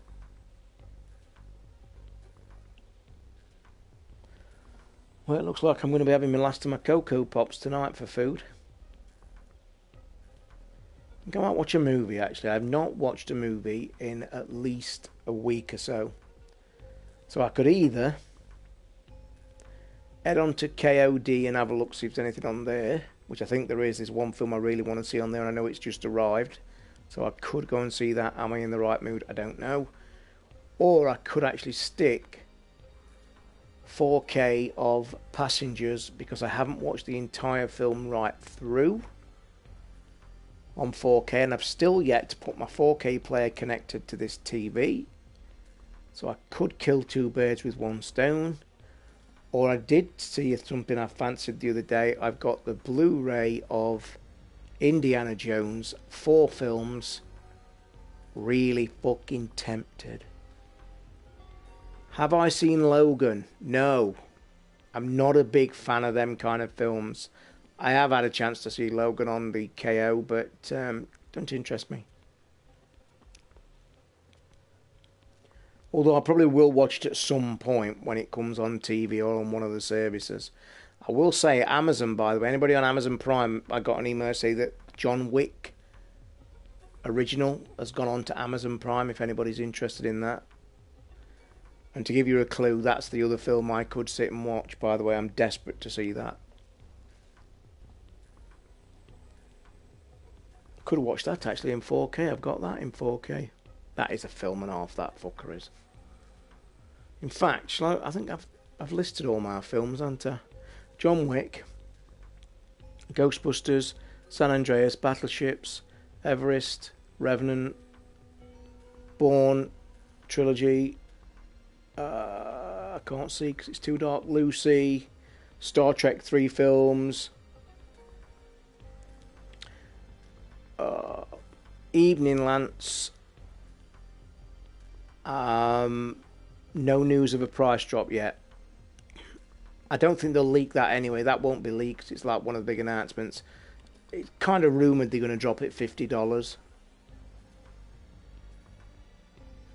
Just to say, Datebox, the film is on KO and in good quality has just arrived yesterday.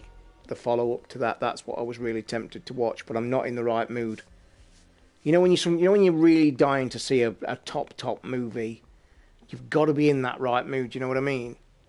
And one day this week I'll probably sit here and think, right, fuck it, John Wick. May even put the first one on first, and then I should be like, right, let's get for it and get to it. PS5 2018, that is, and they're going to announce it at E3 is the big rumour now, by the way. I don't know if I've talked about that in the show. That's like a given now. I think somebody's leaked it, that it's virtually a given that they are going to probably, and I'll tell you now, if the fuckers pinch my idea, I'm suing them. In fact, if they do that on that show, I want everybody to jump onto Sony's official site and say, you fucking nicked that idea. Can you imagine if they did actually do that? I would piss myself. I would cry. Like there's just a shadow and a dark thing at the end, and PS5 2018, I would fucking piss. If Scorpio is 500, yep, and no price drop, and it's 400, Pro 50. The thing, let's take it for granted, there's no point fucking arguing about it. We'll give an average price, 500 for Scorpio, which means I think the price currently for the Pro's around 310. I've seen them at 315-ish now. So already that Pro is nearly £200 cheaper. If they drop the RRP of that with an announcement to under 300, it might not go $50, it might be $299. You drop that fucker to $299 on that show at E3, I think you're going to make an absolute fucking killing, I really do. But I think if I'm not mistaken, though, I am right, aren't I, when I say I don't think Sony are renowned for dropping their console prices. In fact, I'm sure they fuck us for it. I always get the idea that Xbox is fucking the one that's always dropping prices at fart's end, but they bring more consoles out than fucking Tesco sell vegetables. Do you know what, Datebox? My daughter's told me to watch Split. 3 or 4 other people have told me to watch it. I have no desire to watch that film at all. Not at all. You know something, Mark, and as much as I will probably want one for this show, I will find it extremely hard to pay £500 for a Scorpio. And I mean that on day one. Because you've got to ask yourself then, £500 to play what? And I'm not going to go down that avenue again and get into a fucking fanboy war to finish the evening off. But I'm saying, if they want me to pay £500 to pay what? To play what? I ain't paying that to sit and play 2 or 3 fucking games. I'll tell you that free of charge. If Scorpio is a hit, PS5 in 2018, and it's a flop, PS5 19 January. Do you know what, Nicky? I'm going to be honest here. I think the Scorpio will only sell to hardcore if that's the price. And I'm not saying it in any challenging way, and I think you're making a good point there. I honestly believe, I don't think Sony give a shit whether it sells well or not. I think they are really they're on their travels to push that PS5 out 2018. Whether it's early 2018, my guess it's going to be late 2018. I don't think they give a shit at the thing. I'll tell you what the interesting thing is, and nobody spoke about this. Everybody's jumped on the bandwagon and say PS5 218. We know that. It's probably a given. Nobody's mentioned price yet, and I know that we're way ahead of ourselves. No spec. Well, we have had kind of leaked specs, 8 belly flops and all that bollocks, but no price. Now, what I will say, if I'm Mr. Sony and them fuckers have got the Scorpio at 500 and it sells around about 2, 3, 4 million, because it's not going to go very much higher than that, I'll tell you that now. Because 1, it's cost, 2, there's not going to be that much out for it initially, 3, it'll be just the diehards that buy it. Okay? So you're looking at 2, 3, 4 million maybe by 2018. Sony bring PS5 out and make it cheap, and I don't think they can, because I'm not going to be two-faced, because I'm guessing the fucking equipment in the PS5 is going to be really expensive. It's got to be. It's the same kind of tackle. In fact, it's going to be more. So in my opinion, if the Scorpio's 500, the PS5 will easily be the same component-wise. Isn't the standard PS4 outselling the Pro 3 to 1? I've not read that. Because Sony now only release their figures as a block. Because I'll stand by my argument, by the way, that the Sony, in my opinion, don't give a shit about the Pro sales figures because they just lump them all together. They've sold 75 to 80 million of the whole fucking lot. So to be honest, that's all they're looking at. They don't give a shit. Because they've got that jump again. They've got that generation jump. The Pro got a good buzz about it. It did. It sold decent because of the 4K TVs and people like me who wanted the next gen. And it does look good. It looks better. It looks brilliant. It's great. But I don't think everybody's bothered about it because we're waiting for the next gen. Do I think having a single console manufacturer is possible in the future? No. It's something everybody, I personally think, have always dreamt about. You know, get all the developers into one giant place and make one console that plays everything. Great idea. Fucking brilliant idea. But it'll never happen. And I don't think you want it to happen as a gamer. Because competition's great for all of us. All this E3 and Sony and Xbox is fucking brilliant for us. Gives us shit to talk about, gives us stuff to look at, gives us different stuff to play. Always wait a year after a new machine is released. By then we will be... You see, where we're different this time, Mark, and this is a great point, actually. For the first time in console generations across the board, period, there's a little underlying thing that actually matters as well, and it never has done before. And that's 4K TVs. For the first time ever, consoles, both of them, require you to have a 4K TV to get everything what they're trying to sell you. That adds another dimension to it on a different plane. And I'm sure there's nobody fucking mental enough to think about buying a Scorpio or a PS5 and not got a 4K telly, because that is just the most ridiculous, crazy shit idea I've ever had. iPhone has a £500 iPhone through Samsung. Yeah, it's just... Yep. It's a weird...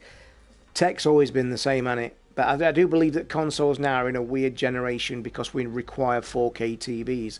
I think the good thing, though, as I've said this for the last 18 months, 4K TVs are getting so low price now, it's kind of... And this is why, guys, your Scorpio and your PS5s are coming out. Or no, Pro, Scorpio, PS5 are coming out now and are out because 4Ks are dropping like bombs. Yeah, I mean, let's be honest, Nicky. I think who can't ever forget when the iPhones first hit the market and then some places showed you what the actual components were worth. And like for a £600 iPhone, weren't they worth about $112, I think? But nobody gave a shit, did they? Some sites, some tech sites actually took a $600 iPhone, stripped the fucker down, got the electronic parts and tagged them and showed them that it was value was $112, I think. People like went, oh my god, really? But then they went out the following day and bought a fucker. So, but you see the companies would, and this is a true fact, see the companies such as your Apple and your fucking Samsungs and your Xbox, Microsoft and your Sonys, they would kind of say to us all, yeah, but it's the research and all the tech that goes into it and all this bullshit. That's why it's 600 quid. No, fuck off. It costs you 112 quid to build, stick 50 quid on top, thanks. 200 quid for a new phone. But we don't live in that world, do we? We don't. We don't live in that. When do you think 4K will be standard on TV? A long way off, Lance. A long way. And we're going to get down that old fucking argument avenue again. Don't forget, Ultra and 4K native are not the same thing. They're like a third across. As I said, HD, Ultra, 4K native. To get 4K native on your TVs, you'll be fucking dead before you get that. It just cannot come down the signal as it is. Ultra's already starting to hit, obviously. Forza 7 Crackdown and Fable Collection HD. Oh dear. So yeah, I mean, TVs themselves, you see, and this is, I honestly believe, and this is weird to me, and we kind of think different to the average man in the street. Because let me put you in that scenario, okay? Let's all pretend in this room we are not gamers.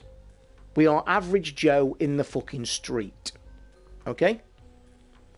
The shops and the companies cannot sell you, Mr. Jones, a 4K TV at the minute. Because, alright, they're not that expensive. If you're going to buy on the market for a new TV, they'd try and push you for 4K. But if Mr. Jones stands up and says to fucking Joe Bloggs working his 9 to 5, say, wait a minute, whoa. So you're talking about this 4K, this new tech? And yeah. What can I get? That bloke's got to stand there and try and explain to Mr. Jones, what am I going to get on this new shiny telly? And the answer is, not a fucking great deal right now. And that's my point. There's only gamers and movie buffs that need a 4K TV. Average Joe in the street doesn't give a shit, don't know shit, and they can't sell it to them. So, I mean, Hisense, I'll stand by and argue Hisense all day, guys. If you are on the lookout for a 4K telly, I'll sell my soul to the fucking devil. The TV I had before this, that Hisense 50-inch for $385 to $420, I'm telling you now, as a gamer, it's the single best purchase you'll make other than your console. Seriously. You will be fucking blown away that Hisense can produce that quality for that money. And if you are really one of these people that are looking to get into the 4K market, honest to Christ, don't feel bad about getting one. Go onto Amazon, type in Hisense 50-inch. They average out about 400 quid. It's the best 4K telly for that price point, that size, you will find. End of story. And that's it. I'm not going to lie, but this is the same for any fucking walk of life. Okay? This machine, this TV on here is like highest end this year's, this 2 months old. You obviously get what you pay for. It's like fucking the Rolls Royce. It's like anything. Best cars, best that, whatever. Not going to lie that this is fucking really, really fantastic at what it does. But if you're after that entering the market to play your Scorpio, to play your Pro, to play your PS5, the cheap Hisense will get you fucking through. Believe me, I did for a year. Chicken and the egg, they won't make content until... Yeah, always been the same. YouTube 4K is native. Let me tell you now, you know when I've always said, Lance, and I'll say this to any fucker again, 2 things when you're wanting to watch. If you are wanting to sell a friend, you know when I used to say, come and look at my 4K TV and I'll show you?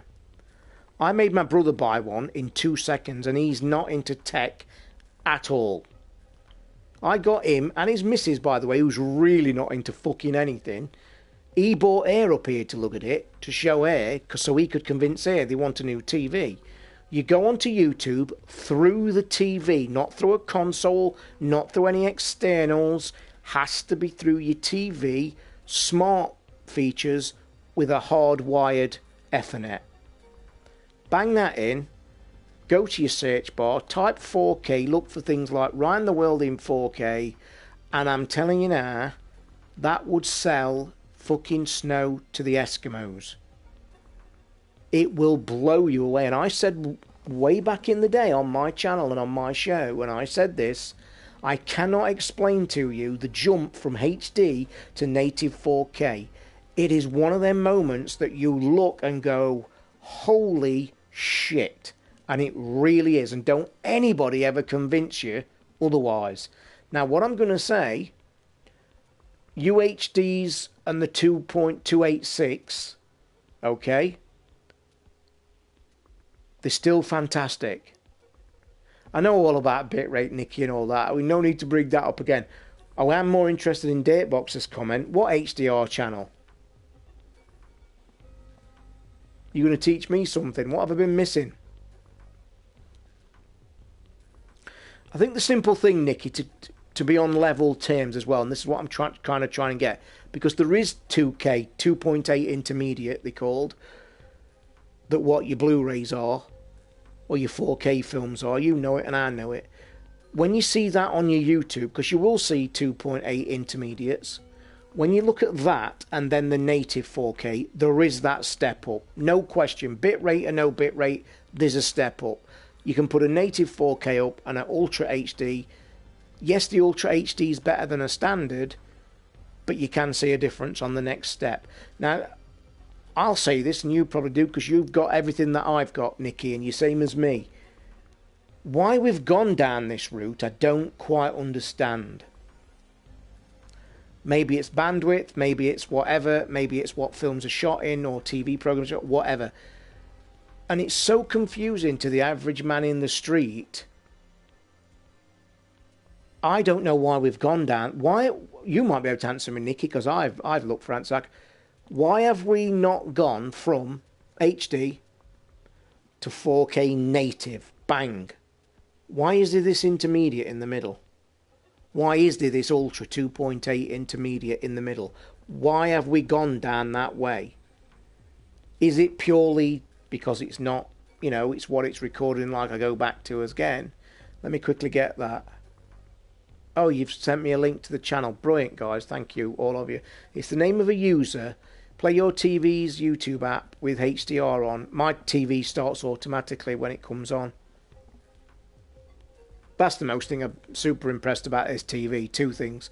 HDR's fully automatic on anything that's pushed through it, but it's also got both forms of it as well, which is fucking mind-blowing. Do you know what, Mark? I don't think they are. I honestly don't think they are. They're not, and I'll tell you why. Because I think now we're in that market with your ISPs, they really need your custom more than mobile phone people need. And we are now at that thing that, you know, all the what they do, and I think they've all figured this one out. The world is now a media mass. Gamers, movie fucking fanatics, they can't. All these companies cannot be throwing down our faces, Netflix, Amazon, YouTube, all that shit that's being thrown at us now, more so than standard TV. There's no way then that all the ISPs can turn around and say, whoa, fucking hang five, we're going to cap you. Capping days are gone. ISPs cap, but they'll cap Mr. Joe Blogs in the street that doesn't give a flying fuck. Every gamer, every moviegoer, every tech head will never stand for being capped. Nobody in this room now would stand for or ever buy an ISP provider that capped their internet. Do you imagine what change it would have to your fucking everyday life, all of us, if suddenly every ISP turned around and went, sorry guys, fuck it. Well, you've also got to see everybody's falling over themselves to actually give you as much bandwidth as you fucking can. Virgin are falling over themselves to get as high as possible. I wish they'd get their arses in and fucking get it round here. Haven't noticed 4K resolution jump that much, but HDR is brilliant, but only 40 inches. Nikki, you should know this, and I guess you do know that. You do know you need a big telly for 4K. And you need to sit closer, by the way. I think I read on a big tech site, might have been fucking, was one of the big tech sites, might have been on AV, it might have been on another one, when I was looking into 4K to making the jump. I think the actual stats say it's got to be at least 50 inch, and you only can, the best, it's 50 inch and above, and 6 feet away is a pinnacle point. No fucker sits 6 feet from a telly, I'll tell you that. But I will say this, I'm about 8 feet from a 65 inch, and I do notice that the 4K on this TV is fucking mind-blowing, to be truthful. Definitely. I tell you, I will say something as well. I'm really pleased that YouTube have kind of grasped the 4K as well. Because, let's be honest, YouTube could have actually been the first to actually sit there and say, fuck it, we're not putting this on our channel. It's going to take all this bandwidth. It's going to fucking, you know what I mean? I think YouTube's been one of the best things about it. I'm going to tell you something, guys. I'm going to actually not disagree with you, but we've all got our own opinions. I have to say, I'm not that bothered about HDR. Honestly, seriously. I much prefer to, you know, when I put, and I always go back to my snake. If you ever you want to show family, always go to the snake video. 4K search on YouTube, it'll have a green snake on it. Starts off going across a beach and it shows you all these snakes and all this fucking antique and all this bollocks. The best picture you'll show anybody, in my opinion. The music of it, by the way, the piece of music that accompanies that, I've got it on my phone and on my fucking PlayStation as well. What I will say is that HDR, and I might be, I don't know what you guys think. You're obviously seeing something and enjoying it. Right, I'll tell you what my personal opinion when HDR comes on compared to standard. Yes, it's obviously way more colours. We know what it actually does technically, from 2 million colours to 20 fucking million or some bullshit like that. So what I'm saying is, I must admit, when I see HDR, yes, it looks beautifully colourful, but I have a fucking feeling that it, like, darkens everything. The overriding feeling for me, HDR kind of blows it down. No energy. Sorry, mate, I'm not gaming tonight. I actually only come on for an hour, but we talked about fucking depression, fucking politics and all sorts tonight. Because I wasn't going to come on at all.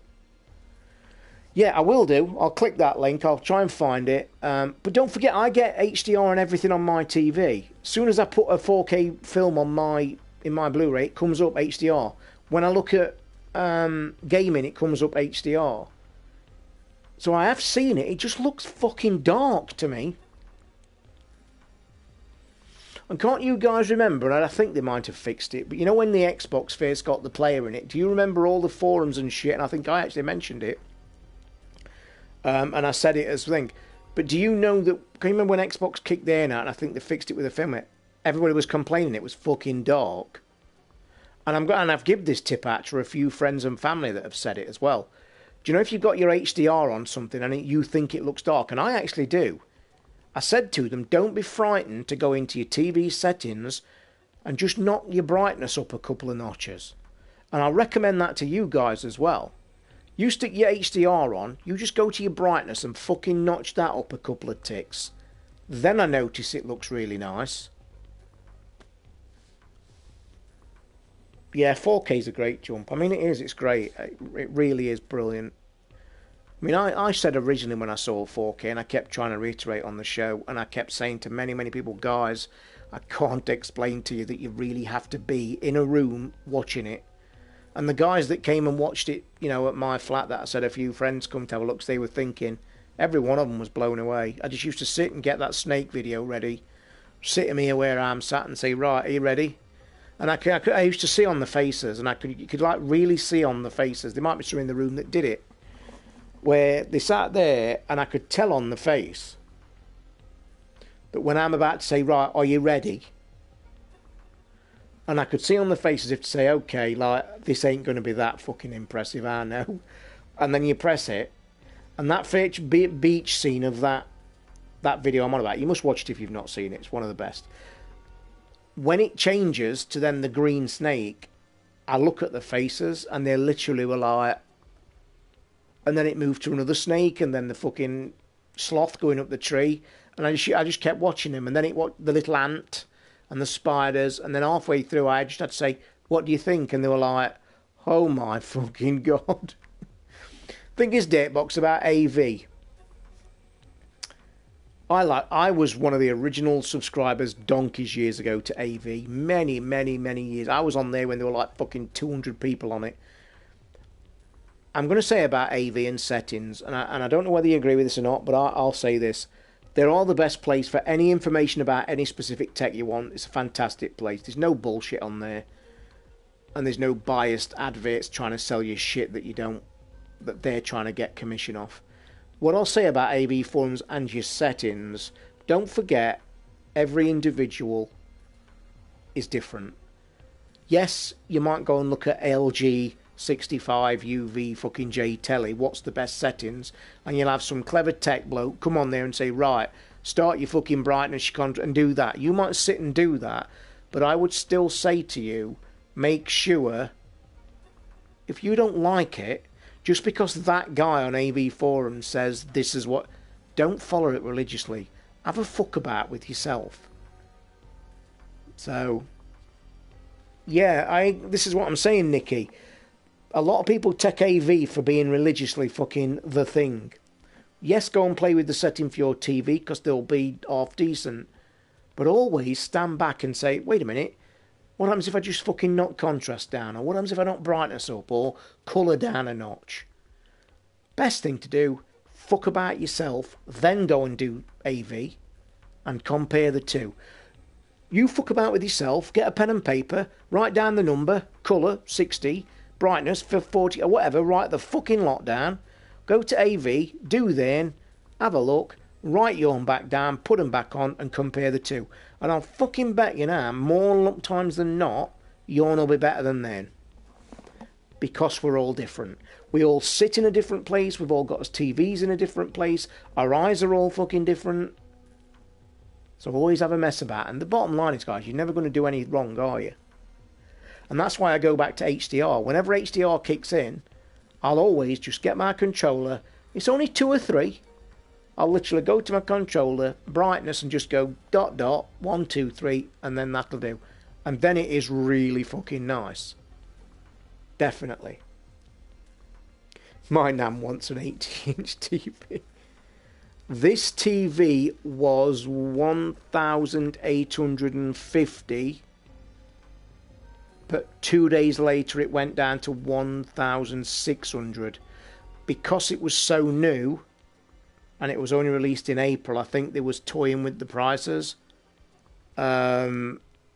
And I think they did get a level playing field, figure it out, what they're doing. I think because the way all that thing worked, LG want them to sell this brand new telly. That's why they want people to review it. That's why they want feedback. You wasn't allowed to mention the price because the price was fluctuating in the first few weeks and months of it being sold. Because this is the April 2017 model. That's why the fucking YouTube shit were broke. So yeah, they do a 55-inch version of this telly, by the way, and I didn't look at the price for that. I think it was just around 1,000, I think. But they do a 55-inch of this version, this telly. Good night, Mark. Sorry for missing your message if you're already gone. Good night. Thank you for listening and talking. Appreciate it. I won't be on tomorrow, but I'll be recording the show. So there you go. Well, then I might pop on for an hour late at night, but we shall see. So yeah, this was like I say, this year's model. Really fucking heavy as well, and big. Can't describe to you how big it is. It's nearly the size of my fucking wall in front of me. In fact, as I'm looking at my wall there, I've got a wall that's probably, well, this room's 24. I think it's 24 by, is it 8? No, I think it's 24 by 11 feet across. Might be less, I'm shit at measurements. But I can tell you now, I've only got, from the side of the TV that way, I've literally got, and I can't do it on this screen, I bet you, and it's a crap comparison, all remember showing me when I showed you that Deadpool picture, when I first got it, of Deadpool facing behind, and I got them off the market a year ago. The gap between the left-hand side of the TV and the wall is the same width as that poster. It's fucking tiny. And then the width that way is my kind of IKEA glass cabinet rip-off. That's against the wall, and then there's literally that to the edge of the TV. It's fucking massive. Have to have a TV on sale for 3 weeks at high price to have a sale. Yeah, by law, and I think that is kind of thing. You're right, Nicky. I think there is ways of that, but I also think I was told at the time that pricing is the way they worded it to me in the contact was one of my reviews goes to LG direct. One of the reviews went to AO, and the way it worked is they are getting feedback from that, and that's when they kind of work shit out. So I will say, like I said, I'm a massive iSense fan, and I would tell you guys to get an iSense every fucking day. And don't forget, I think there's a couple of our Cranky Gamers listeners that have got Because when you go to Amazon, like I say, and type iSense 50, they've also got all the others, and I think they go up to 100 inch, by the way. And I think a couple of cranky gamers actually bought the hisense 65 inch, and to do a comparison, this one's 1600 quid. The hisense 65 inch is about 800. So again, half the price. So you can get an iSense 65 inch for 800 quid. Now I know it's still a fucking great deal of money, I'm not going to lie. Mate, if I could drive, yeah. I've been asked this so many times, and I've always been reluctant to bring it up because of the shit that I got for it. I'm allowed to review one item every 6 months, by the way. That's what they do. If I could drive, mate, and by the way, people have asked me this question, so I'll answer it. I have no input or anything to do with what I get offered. They basically send you an email and list about 6 or 7 things in the list, and they tell me, go and pick one of these items. Excuse me. And obviously, this was the first thing I clicked. And in fact, all the other stuff in the list was no good to me for the situation I live in. One was a dishwasher, one was a Hoover, one was a washer dryer. Completely no good to me whatsoever. So yeah, we'll add one every 6 months. So that's what, when did I do this? April, was it? Was it April, or wasn't this month, was it? It was last month, wasn't it? So April, May, June, July, August, September, October.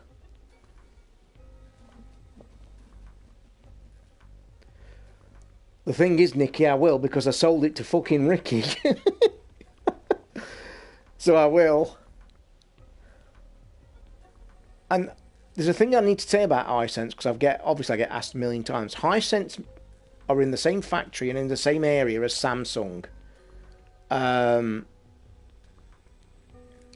So, and iSense actually use Samsung parts. Samsung is one of the high-end TV makers. We know that. They make the 2-3 grand TVs like LG do. I think what I read in a magazine was that Hisense use parts that Samsung kind of reject. Not reject, but it's not good enough for their TVs. That's what Hisense do. That's why they're so fucking good. It's not shit they make. Do I have Gran Turismo for your PS Pro? There's no Gran Turismo out for PS Pro yet, Lance. It's out supposedly this year. Some rumour in it might get delayed. We'll find out at E3, because I think they'll do a lot. I've taken part, well, I say taken part, I had about 2 laps of the beta of Gran Turismo that went live 2 months ago. Looks phenomenal, by the way. Looks like they're going back to the roots as well of old stuff. But you don't get so much shit when you review the latest Dyson.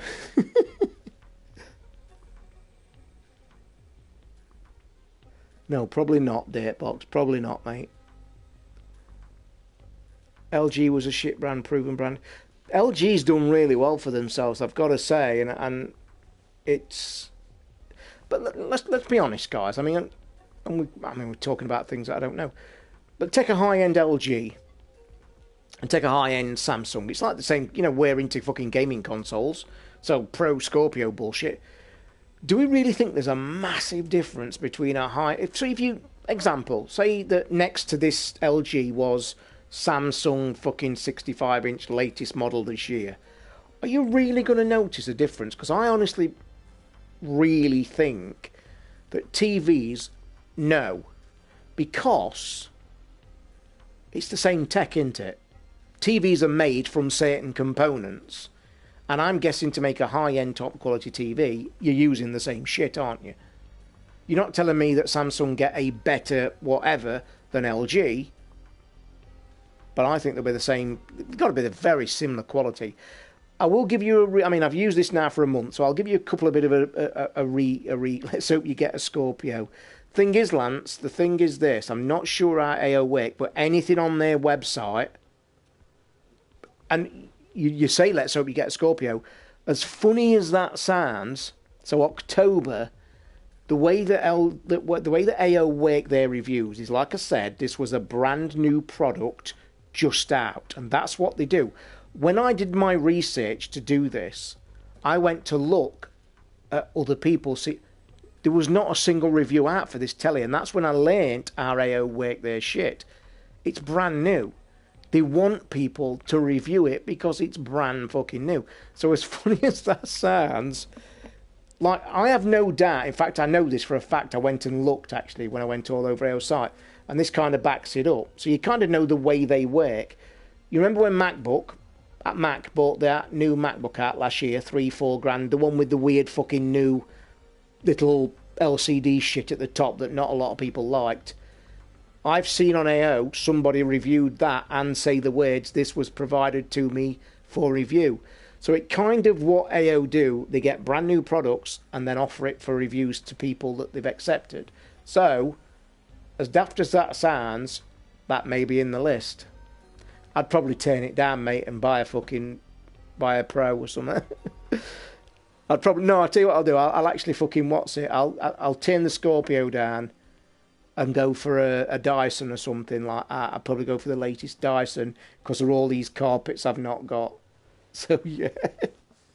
But in all seriousness, that's how they work. So it'll in 6 months' time, whatever new tech is around about a month previous, they'll probably offer it. So we'll see. Samsung's the last for years, got 4 in the house, 11, 10 years old if iSense, keep going for 5 years. I'll tell you now that iSense, I'll tell you this, and I know we're only what, 2-3 years maybe into the tech. I've not heard many bad reports about iSense, about breakages or problems. I will tell you one thing I've heard about iSense, and I have not mentioned this on the show before, and I've heard this both from a couple of people personally, and I've actually been onto Hisense's website when I was looking into the shit. I've seen so much positive feedback for the customer service of Hisense.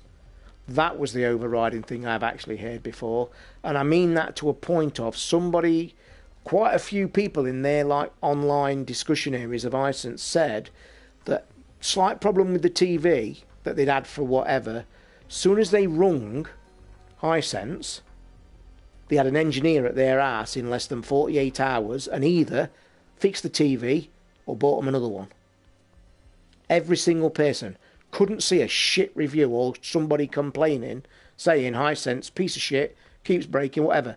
Anybody who had a slight problem, engineer ran at their ass, either fixed it on the spot or fucking went downstairs and got another fucking telly. So that's one good thing. And like I say, I think Hisense are doing really well worldwide now.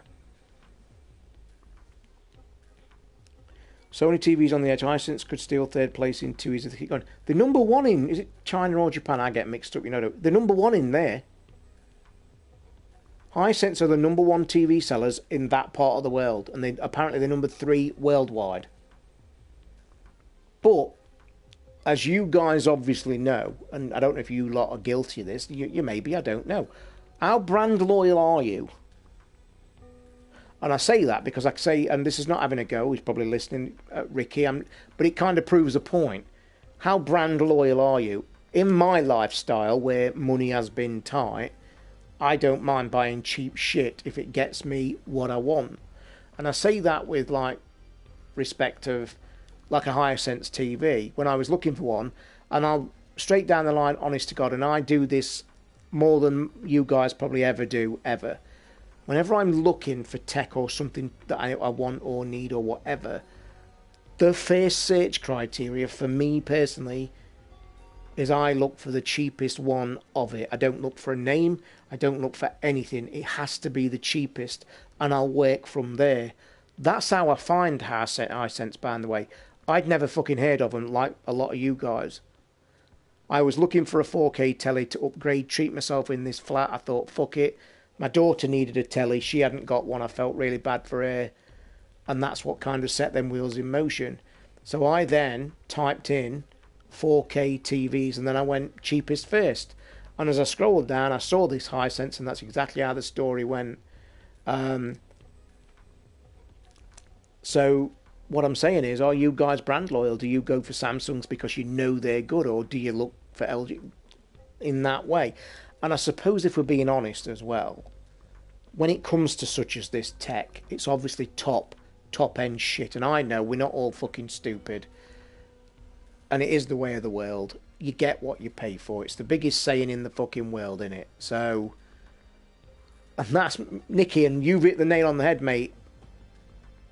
Ricky, that poor lad, had got his license in his basket and we're going to pick it up. His wife, because, and I don't mean this disrespectfully across the board, but you've all probably been in this position. Your wife has heard of Samsung. You mention iSense. It's like the fucking Bush of the day. Remember Bush? Used to be cheap shit. And it's the same with any tech. And I think with expensive tech, I think as men as well, we are well aware that you get what you pay for. I mean, let's be honest, you get a fucking £1,500 telly, you are hoping it's way better than that fucking 300 telly that you're talking about. And I'll go back to what I'm just going to update. Well, Nicky, oh, you've got the phone, haven't you, matey? Mine comes Tuesday, I can't wait. How are you going on with that, by the way? I don't want a lot of details because you'll spoil my excitement. But as regarding TVs, is Bush Hitachi? I didn't know that. Because they all buy shit, don't they, nowadays? I'll give you an update on how this telly's performed. Obviously, I had the slight problem with YouTube. I mean, that was a minuscule problem. LG were really good customer support. It is now fixed, by the way. Fuck knows how they fixed it, because they ain't released the firmware. They said they were doing it just fixed. Fucking don't ask me why. Don't know. Works. I'm happy. What I will say that's impressed me with this, two things have impressed me. If I was going to do a re-review now a month down the line, picture quality is a given. You've got 4K. We all know what that is. That's a given. What I will say, picture quality aside, the two things that's totally blown me away, have impressed me more than anything, if, as I said, was going to do a re-review on top or a recap, the processing power of this is fucking frightening. And I mean that by, this has got a quad-core processor in it. It also does the both HDRs in the that's brilliant. The processing power of it, speed's fantastic. Menu switching, smart TVs are fucking out of this world. The one thing I am super, super impressed about is connectivity. And I mean that, like, you know, we've all got in walks of life, we've all got us phones and we've got Bluetooth, we've got network. This TV finds everything in this flat. In fact, it finds shit. I was in the menu the other day. What did it find the other day? I can't remember what it found the other day. But what I'm saying is, connectivity, it finds everything. Fucking everything. I think it found my watch. I think it found my smartwatch. I told you the other week about when I'd had the laptop on and I popped it up and across the bottom. From nowhere, I've not had to click, switch, and fuck all. Got all my laptop across the bottom and I could access every photo, video, just on my TV and just a push of a fucking button. So that's the second thing that's impressed me. That might not mean a lot to the average man in the street, but I mean, I remember, I don't know if you guys ever have done this, but I've done this as well. I don't. I've lost train of thought. Forget that one. I'm going to Nicky's question. Apologies. Can't find a decent screen protector. They all seem to peel because of the edge of the screen. You're not going to see this. I've got my Gecko case lined up ready. That's one of them that goes and sticks to the wall, sticks to the fucking ceiling, mirror, everything. Can't wait to try that. I have to say, Nicky, I am not one for screen protecting my phones. I mean, I've only had two in my life, two decent phones. Neither have got a screen protector. However, my OnePlus, and this was, I mean, that phone, and I'm not trying to do it to sell it because I will be selling it. That phone had more features and things as a standard phone to buy than any other phone I've ever seen, ever, anywhere. It came with a screen protector already on it. No fanning about, getting bubbles out or anything. Already at the box with a screen protector on. And I wouldn't have noticed unless I fucking read it. And that's another plus point. And by the way, guys, I want to say this because it was quite ironic. You know, I'm a massive fan of OnePlus. They announced the same day I ordered the Samsung, because of Nicky, they announced that the brand new OnePlus 5's coming out. being announced in the next month. So any of you guys are on the lookout for a top-end phone, get your ear to the ground for the brand new OnePlus, because I'm telling you, it will knock all the top ones in. It will give them a run for the money, because the OnePlus 3 beat the iPhone and the Samsung for speed, reliability and power on all tests across the board. It just doesn't sell because it's not a name that we've just been talking about. It's not a brand that everybody knows. I'd never even fucking heard of it. Again, going back to what I said, I found that because I was looking for the cheapest phone. I was looking to upgrade because my iPhone battery had died. I was looking for a cheap upgrade. And when I saw OnePlus, I went, what the fuck's this? Kept reading on the grapevine, went on YouTube, saw the videos, and every single video I watched, I went, oh my god, oh my god, oh my god. Went onto Amazon, brand spank new, 220 quid. I thought, fuck that. And that's why I got it. So the OnePlus 5 will be I think it'll be pushing 400 quid. But I'll bet you any money you've got to bet with that it'll beat both the Galaxy S8 and the iPhone 7 for power, speed, when they do the tests. And that's what they do with these. The videos that they show, they get them all side by side, and they've got like 10 apps installed, and they all go like that, and the OnePlus just like goes whoosh, and the others are lagging and waiting. Where the fuck's the game? I think the thing that sold me that, because I was still umming and ahhing, the thing that sold me that phone, they was doing the tests side by side. They'd got the iPhone 6, I think, or the iPhone, I can't remember. So the iPhone 6, and they'd got the Samsung, whatever it was at the time. They'd got the OnePlus sat in the middle. They'd got one of the top, most graphical demanding games on the store, and it was a racing game, okay? They literally went, the OnePlus was 10 seconds into a lap before the other two had even got to the fucking load screen. And I looked at it and thought, Jesus Christ. And it has, like I say, 64 gig space, 6 gig of RAM in it, 4K video, both watching and recording, HDR pictures, both taking and looking. I'm trying to do a selling, though I'm not really, but I'm only joking. A great phone. I still use a Lenovo Moto G4, cost me 90 quid. Mate, and Datebox, now I'm going to tell you something, mate, whether you're joking or not, I get it if people aren't into phones. I wasn't into phones up until 3 fucking years ago. I'd never ever bought a new phone. I've no idea what that was, by the way. That was my phone, as if I'm talking about it. I've never had that notification. What was that notification? I'm a bit scared now. Bear with, guys. It's like I was talking about the phone, and I don't know if you picked it up on the microphone. I have never heard that notification. Bear with. That is weird. I will say, by the way, that wireless chart... Oh, my stones are looking dirty in the fish tank.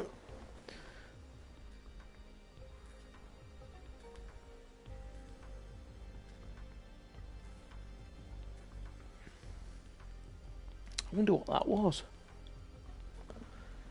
I've just bought an Xiaomi mobile.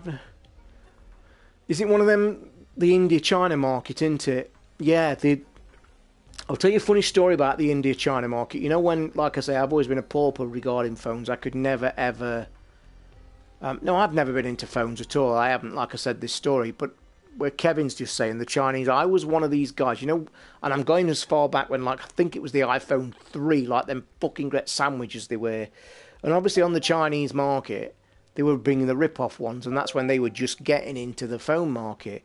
I jumped on that bandwagon and bought what looked like an iPhone 3, but Chinese, and I have to say, it was absolutely a bag of shit, and I actually think I threw the fucking thing away.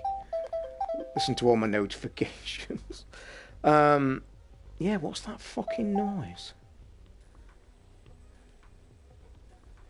Bear with, guys.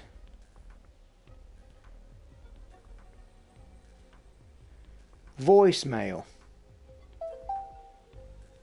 So who the fuck is sending voicemail? Bear with, because all this is just switched on. Where the fuck? Another impressive thing about this phone, as I've said before, it's like the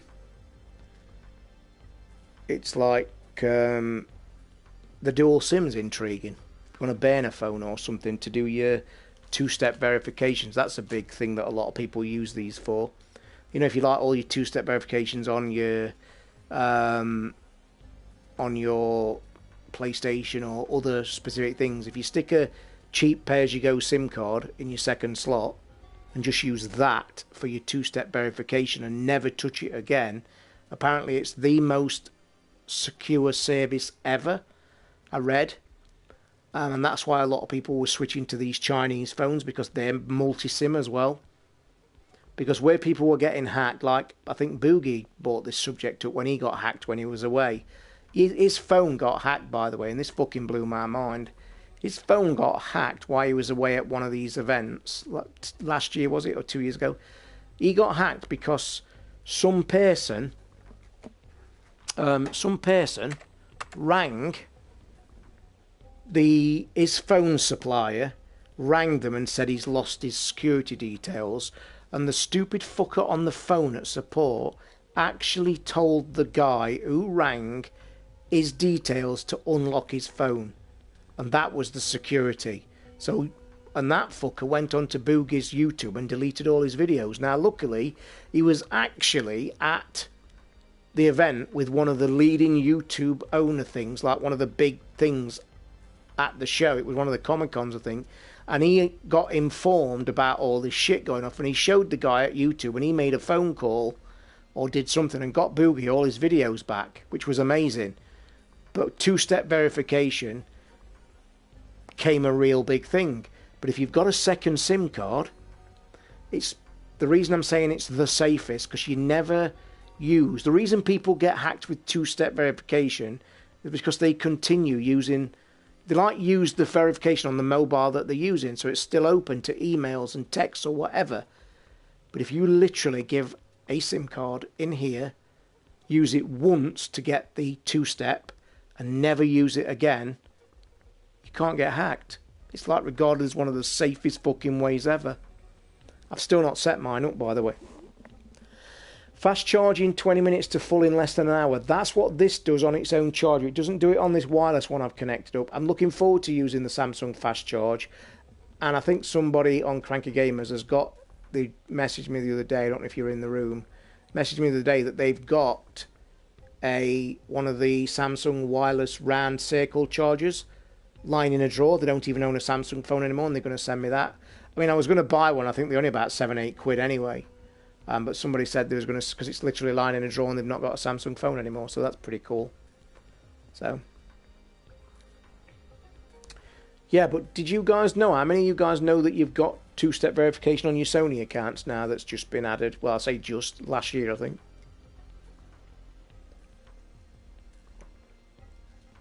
Oh. Well, I'll tell you what, I've not done bad tonight, have I, saying I was nipping on for an hour. I could talk the fucking Pope to death, couldn't I? Going back to your cases, you know, about that Spigen case. I did look at that Spigen case, and I still might get one because it looks obviously a decent, expensive case. I just wanted to try one of these sticky back things, and it's all going to rely on how good this fits and feels around the edge, like you say, because the edge is important. I will say, Nicky, I don't know if you've watched, watched a video the other day on YouTube, obviously like you guys do. I like checking, excited of what you're going to get, so I'm checking videos. One of the top YouTube reviewers, fuck knows what his name was, but it got 100,000 fucking views, so he was a biggie. He was a tech reviewer for mobile phones. He'd done a test for glass, you know, the glass screen covers are all the bollocks now, aren't they? In fact, if anybody buys this off me, I've actually got a brand new glass screen protector in the cupboard in the kitchen, because I bought it for this phone, and that's how I found out that it had got one already, just one of the plastic ones on. So it's never been out of the packet in the other room. So what I'm saying is, this guy reviewed the glass ones that, you know, suck on for the Galaxy S7, but what made this one better than any of the others, it is actually designed with a curve. So the glass actually it was sticky at the top, sticky at the bottom, and the glass bit was in the middle, because the way he installed it, he said drop either the bottom on first or the top and then let the thing drop on. But the reason it was better than any of the others it's actually curved that matches the edge of the phone, and the glass sucked round it. And he actually said the only gripe he had about it, when you turn the phone on the edge and looked at it, the glass did bend over the edge of the Samsung, but there was like a millimetre gap to his case. But what he liked about it, and I think he mentioned the Spigen case because I think he had that on it, what he liked is he fitted that glass case on top of the case. He made sure the case was on, because normally when you put in a glass thing on, they tell you to have nothing. Well, he actually put the Spigen case on and he dropped it on. Now, he said even though it's got a millimetre gap, it didn't interfere with the edge notifications, and he said it's the best one he'd reviewed. And I must admit, I'm tempted, but I am constantly reading that this, apparently the Galaxy Edge 7 has got one of the strongest top rated screens out there. Now, if you take care of your phone, which I do, I don't, like I think I mentioned this the other day, it's not rugged, is it? You guys have probably got keys in your pockets and all sorts of shit. If you're doing that, then yeah, get some protection. But I don't think I'm going to put one on mine. You know what Sod's Law's going to do now? I'll be on in 2 weeks' time saying I've got a fucking scratch across the screen. Anywho, I think I'm going to call it a night, guys. The room's dropping as obviously we're getting towards 11 o'clock at night. It's been a 3-hour chat. I don't know how I can fucking do it. I don't. Gorilla Glass, mate. That's it. And it's got the highest rated one as well. They've got a special rating, 2.9 bollocks or other. Can you play VR in a multiplayer game? If not, do you think it could be a VR seller when it's possible? Can you play VR in a multiplayer game? Yeah, I played... Haven't you watched the stream of Farpoint? Unless I'm missing your question, Lance. Go back on the YouTube channel, scroll down, look for the Farpoint gun shooter. Played multiplayer on it. If that what you meant. Or do you mean, can I play multiplayer while somebody else is playing normal player? No, there's no such game out there like that. Star Trek's out this week. I think I will get that because the price is actually quite surprising. You know how it's been like coming forevermore? It's been like 49 quid retail. I think Shop 2 have got it for 32. Don't forget questions, guys. I think Hayden's popped the questions on Facebook. Going to ask for Samsung Gear VR. Do you know what, Nicky? I've no desire, mate, at all. And I'm going to tell you why. Right? I'm going to tell you why before I go. I fucked about with one of these cheapo VR things that your phone slaps in. Now, I know the Gear's designed for this, and it's got an external button system, but I've still seen people fucking about, opening it up, having to do this, that, and the other. And honestly, for me, fucking about with the one I had, which was a different style, I will admit, pissing about all that, does not appeal to me one iota. When you come, and I know you can't compare it to the PSVR, you've got a headset on and you're engrossed, you're done. When I pissed about, you was forever thinking, oh, fucking hell, let me undid it, open the lid, fucking open it, let's load, and I thought, whoa. So I will tell you now, Nicky, I would fucking try one first if you can. Walk into a shop and ask them to let you try it. Definitely. Because I tell you now, you'll get bored shitless doing all that. Gonna pursue my... Do you know what, Datebox? I saw a tweet of somebody yesterday that actually didn't sleep last night because they was on Persona 5 and engrossed that much they'd no clue what the time was. I think I might sit and play some of that tomorrow in the daytime with no stream. Because there's too many people saying it's fucking brilliant. And I don't know what... I mean, I've literally touched the intro. It's 40 quid, got to be worth it, 300 if it's 40 quid, okay, but just be aware that if you're forever fannying about in and out, it's going to take you away from the immersion. Because don't forget, VR is all about immersion. You're in, you're lost. If you're in and lost for 5 minutes before you're taking that off and going like this fucker, don't get me wrong, to look at it, VR, it's being highly rated. It's really good quality. You do get a feeling of it's not bad at all. It's the best one of the kind that it is. But you need to put PSVR on your head, I'm telling you. Seriously. It's like for mine, first 8 hours is basically a tutorial, be warned. I've heard that. That's why I want to get into it. Now I've finished the past 50 hours in Persona 5. So, two people quickly before I fuck off, because I want a coffee and a little bite to eat if I've got anything. I've got Cocoa Pops, I think. What is appealing to it? Bearing in mind I've played Persona 4. It was different, it was weird. I got the walking about shit, and I got the going into the dungeons, and I got the turn-based play. Just give me in a nutshell, both of you, what makes it amazing. Because I'll admit it now, yes, I enjoyed Persona 4 and I played quite a lot of it, but if I'm being honest, I enjoyed it because it was different. But I'm being honest, if Persona 5 is exactly the same, I won't be super impressed. Yes, I've seen the visuals and they just look fantastic. So you're saying it's story. One for story, which is a big seller for me, you know that. So, that's a plus point. But if it's the same shit, I might lose interest in it pretty quickly. Story again. Another one for story. That's another one for story. Right, okay, you've interested me. I will put that on tomorrow daytime and have a blast. Because there's too many people. I've got 3 people here in the last 5 minutes just said it's really good. Okay, guys, I appreciate your feedback and really thank you for the early chat when I was talking a bit depressive again and all the real shit that you guys must find boring. I do apologise for being depressed and opening up, but it helps me. So I really appreciate it, guys. Without you, I wouldn't be here. I can tell you that now. So I'll just bring the sour room down a bit more, but it's true. Without you guys listening to the show and chatting and shit, I wouldn't be here. So I appreciate you all. I really do. Even though you don't click my fucking likes on my videos that I put up every now and again. So I want you to all feel really guilty that you don't click like. Unless I see 50 likes on this video, I'm never doing another one. No, I'm only kidding, guys. Right, I'm going to get off. My Cocoa Pops are calling. Shopping day tomorrow, and I've not put sausage rolls in my fucking shopping. I've got till midnight to add it. It's not midnight yet, is it? Alexa, time is it? The time is 10:54 p.m. Still got time to add some sausage rolls to my shopping. Yeah, a lot of people do, Michael. I mean, don't worry about it, honestly.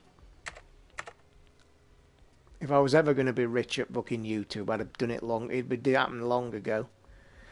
Alright, guys, I've appreciated it. I'm going to have a drink of coffee and some Cocoa Pops. Or I might have shreddies. Fuck it.